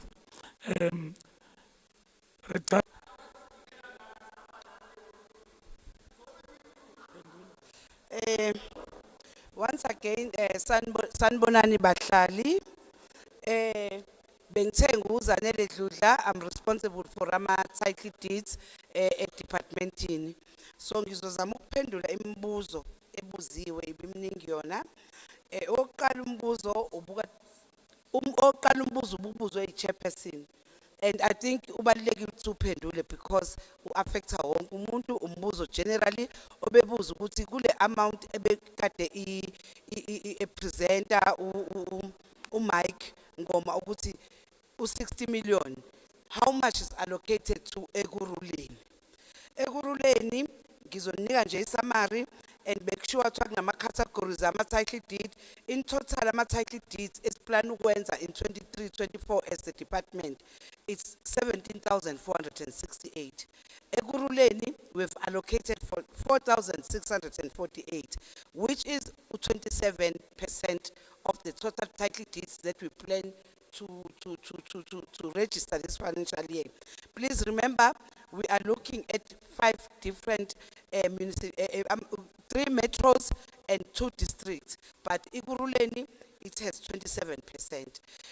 Within the program, yama title deeds, sinamanye ama outputs akhona njenge rectification, dispute resolution, physical verification. Bengizwile abantu bekhuluma ngayo ukuthi iyadingeka siyayenza physical verification where we have identified a project where we're saying we are going to register title deeds. We start by doing physical verification.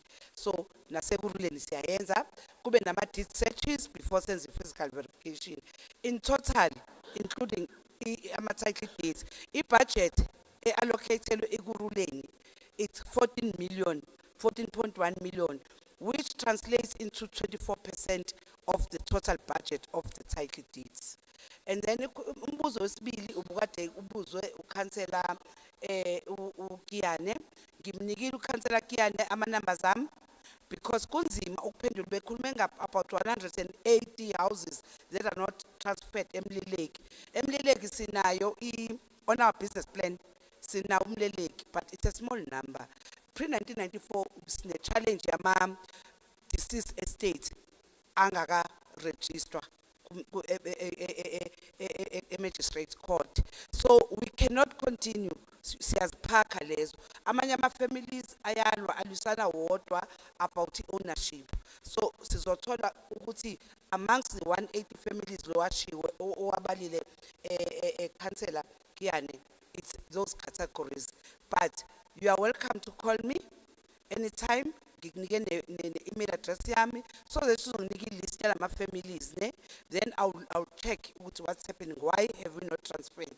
Uzothola ukuthi icategory njengoba dengisho we've got only 4 in our business plan, they are included uMleleki. And then khona ukhulume about kwaThema 22 properties. Again, to summarize ama issues ama title deeds kuzoba nzima ukuthi ngiphendule ama numbers I can share them with the ward councillors so that people can go to them, then I'll get the information from them to say bazile abantu kuthina and nakama problems ngizophendula mina through you ward councillors. Ebengi interested kuyona kakhulu ile obekhuluma ngoJeanette nangoKaraba, ngazi noma uma usekhona yini ngizothanda ukuthi ngisondele kuyena mase khona phambi isandla so that ngizoza kuyena because it's a personal issue angeke ngikwazi ukuyiphendula engasekho la, and ngiyafisa ukuthi ngikhulume naye sibonisana ukuthi yini inkinga, uKarabo ubani, uvelaphi, so that ngizokwazi ukuthi sikhulumisana. I-issue yama wrong title deeds, yes, as the department we are aware akhona ama title deeds amaningi awo they were registered during the time of a company eyayibiza ngo-Africon eyayenza ama title deeds for a company. At some stage babengayenzi physical verification and ama projects at some stage ayeregistrwa ngama reference numbers ingaka approve i-general plan. I-approve i-general plan uthola ukuthi isibiza enye number akuseyona inumber eku-HSS which we called a reference number. We are rectifying those title deeds. People have a right to come to the department. It's 129 Fox Street on the 8th floor, and I must warn you because it's really good about those services in government. Rectify title deed, it's at no cost at all. Ungavuma umuntu othi ngizokulungisela title deed, house number or isibongo si wrong akhokhise, it's at no cost. Sizowa rectify lawo ma title deeds. As I indicated, a lot of people were talking about physical verification, regularization. Yes, siyayenza physical verification.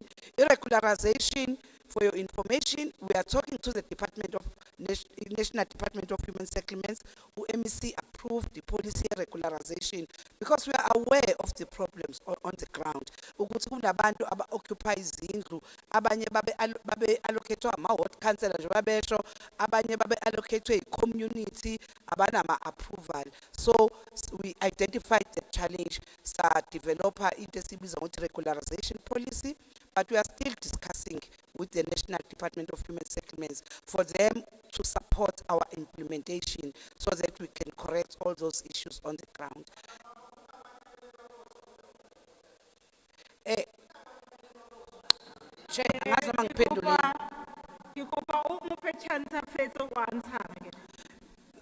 Che, ngiyabonga. Sengiqedile ngizamile ukuthi ngi-summarize because njengoba ngishilo bengeke ngiye individuals abanye abasekho nobabikho, because some of the cases that were being raised are personal. So I've tried to summarize my issues. Thank you.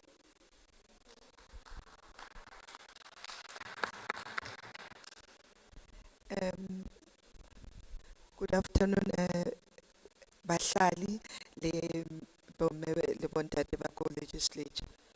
I am going to comment on the issue of planning projects where mo ba ahibating matramangata abona ananlemeti. And then I'll speak on the item of rapid land release. Moba butilbo melbondate baiting babata or programme muso we agufis.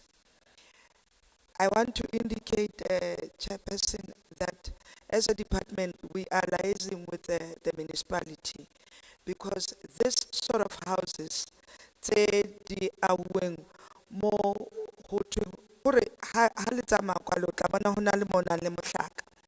Ha re etsa planning, we check what is called, or we allocate for what we call a 100-year floodline.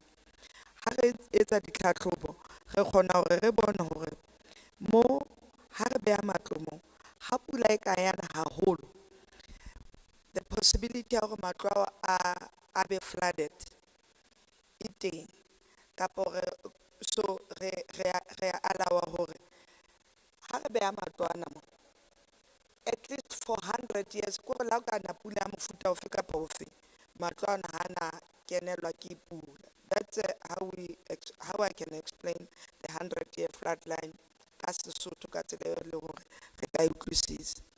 But we have realized that matlo a mangata a hauweng kgale pele re fihla re sa le sekolong, a mang a matlo a hauwe mo e leng hore it's within that floodline. So re ntse re identify ha se mona Ekurhuleni fela diplekenyana tse ngata mo e leng hore morero wa rona ko re kopane le planning department ya mo Ekurhuleni and other municipalities where such houses we've encountered such problems. So the plan is between us and those municipalities and decide on how we would resolve those houses. The other one, Elenteng, rapid land release, Eli mentioned. In that program, I want to indicate that we actually have more stands that department it's a rapid land release within Ekurhuleni, Hona mo Palm Ridge. But Ndate Colin is going to explain who now maybe balona habasoka bathola matlo, but matlo a mangata Chairperson in the program amo Ekurhuleni. This year alone we've finished 548 stands. They're serviced. But I would call in Utata Alibulel, Hora Atalusona, Ikaba Kubane, maybe Babambalo Natabo. Tabo, we say Harasabika rapid land release, Utokovalam. So, Matwa rapid land release at the mode stand over to Baikae. Make it go fun that they call in. Hora Alital Setorena, Hutoka Alang Hore. Let's be little matlo a.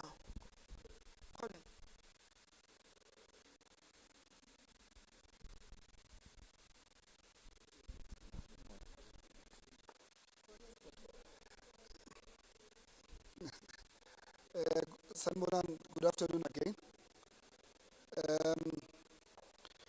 Chair, there's a lot of questions that have actually come from the floor.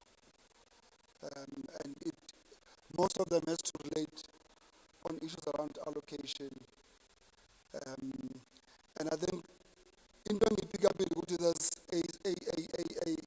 a serious communication gap between ourselves, the municipality, and what information goes into the councillors. Because listening to the comments that would have come through, it informed me that most of the communities that are there, they do not necessarily have information. And I've listened, people that were much more vocal, it were people from Ward 41, Ward 90, Ward 101, that raised issues. And the unfortunate part is that most of them are not necessarily here now. And I've been speaking to my team, for instance, in Ekurhuleni. One of the things that we said we're going to be doing, we're going to be visiting different regions, sub-regions, in the entire province. In Johannesburg, we've got 9 sub-regions, which we have already started visiting. So in Ekurhuleni as well, I've asked the team just to tell me how many regions are there. So what we wanted to do is that we want to work with councillors so that we then schedule those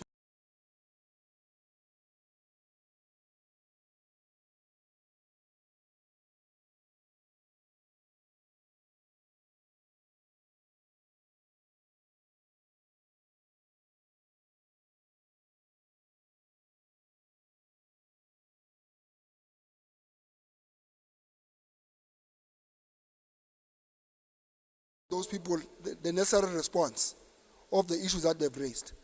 And one of the plans that we have is that we're going to be visiting different regions, sub-regions, in all the municipalities. And what I want us to do is that we'll be working out a schedule of those visits, and we'll be working closely with the councillors, such that the councillors can inform their own constituencies to then say, on this particular day, there will be the Department of Housing that will be actually visiting you. And in those visits, we'll also bring some of the services that has to do with the checking of the people's statuses, and then they'll be told in terms of which are some of the projects that are coming up within their area that will actually benefit them. So, for me, Chair, that's where I want to end it, because I can respond to each and every issue. I mean, we've got policies around the 96 to 2000 on people that we're prioritizing, but the challenge is that most of those people have actually left. We've got projects that are actually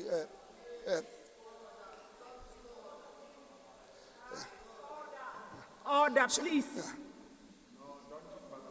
So the plea that I'm making is that working with councillors, we'll develop a schedule, and that schedule will be shared with the constituencies that they are there. Then we can be able to respond directly to those particular individuals. So that's a submission I wish to make, Chair. Thanks.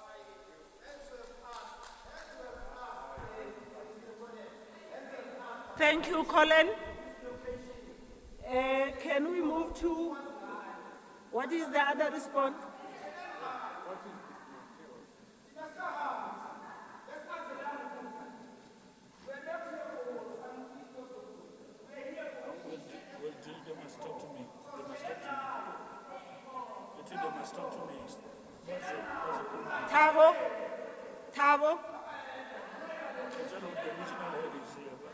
Thabo, your regional head is here.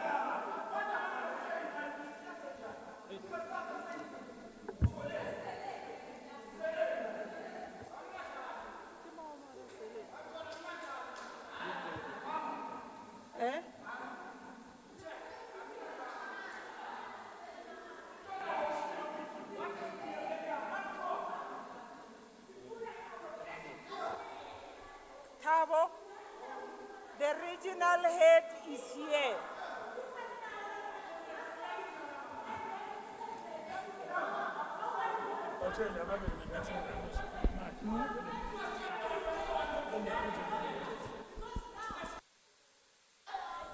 Can I request you to sit down, please?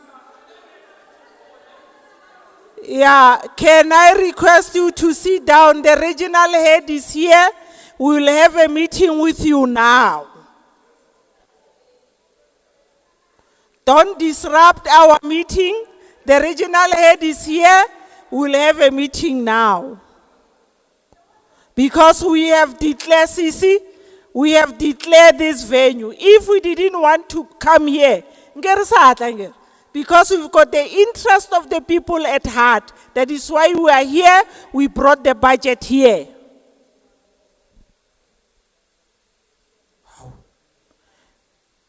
I think regional head, we will meet with them. And Colin, the entire team will meet with them. So that some of the issues, because some who have raised the issues, they are still here. You handle the issues which they have raised. Can we move to Jaggy, 7, 8, 9, 10?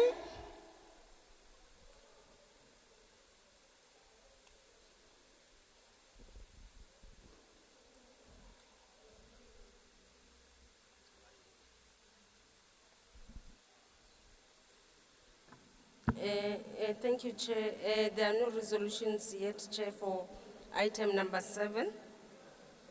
With regards to number 8, Chair, there are no petitions to be presented. They will be presented on our last meeting. NCOP, Chair, at the moment we are working on the Housing Consumer Protection Bill, whereby we are going to have 2 public hearings, one in City of Joburg next week Friday on the 19th, and the other one will be on the 2nd of June in Sidibeng. With regards to item number 10, Chair, we haven't received any correspondence. With regards to item number 11, we can take over, Chair. Thanks. Number 11, any other matter? Any other matter? None. Can we go to number 12, the date of the next meeting? Our next meeting is on the 12th. Oh, sorry, on the 19th. We will be presenting the housing bill together with the national and the province and NCOP. That bill is a national bill where we need a lot of input so that consumers will be able to know what are their rights in terms of issues of housing. And let me hand over to Member Schneemann to do a vote of thanks.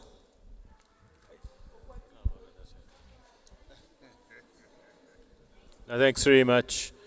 Without wasting any time, because I think we've been here a long time.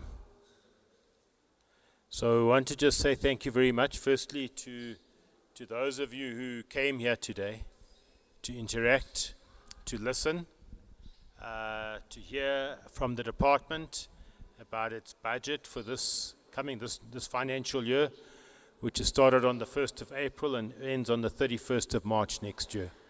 So we'd like to thank all the guests that have been here with us from start to finish, but it's a pity that most people have gone.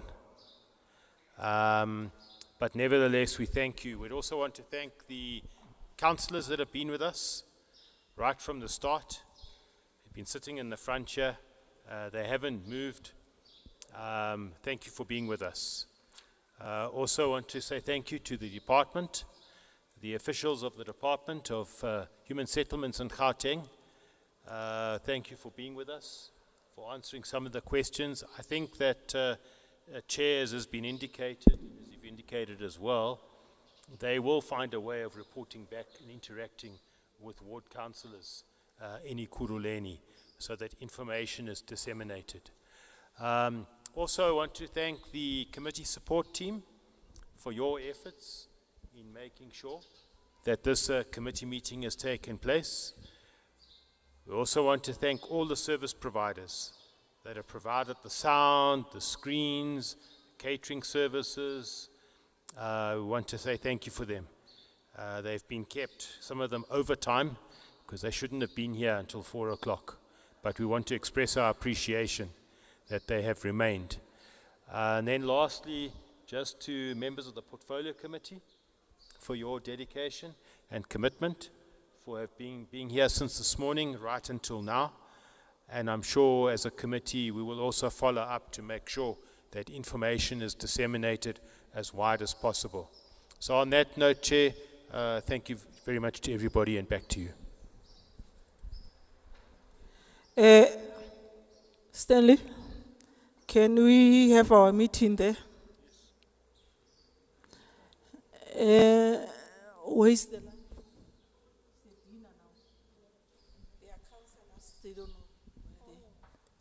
Can you give us information?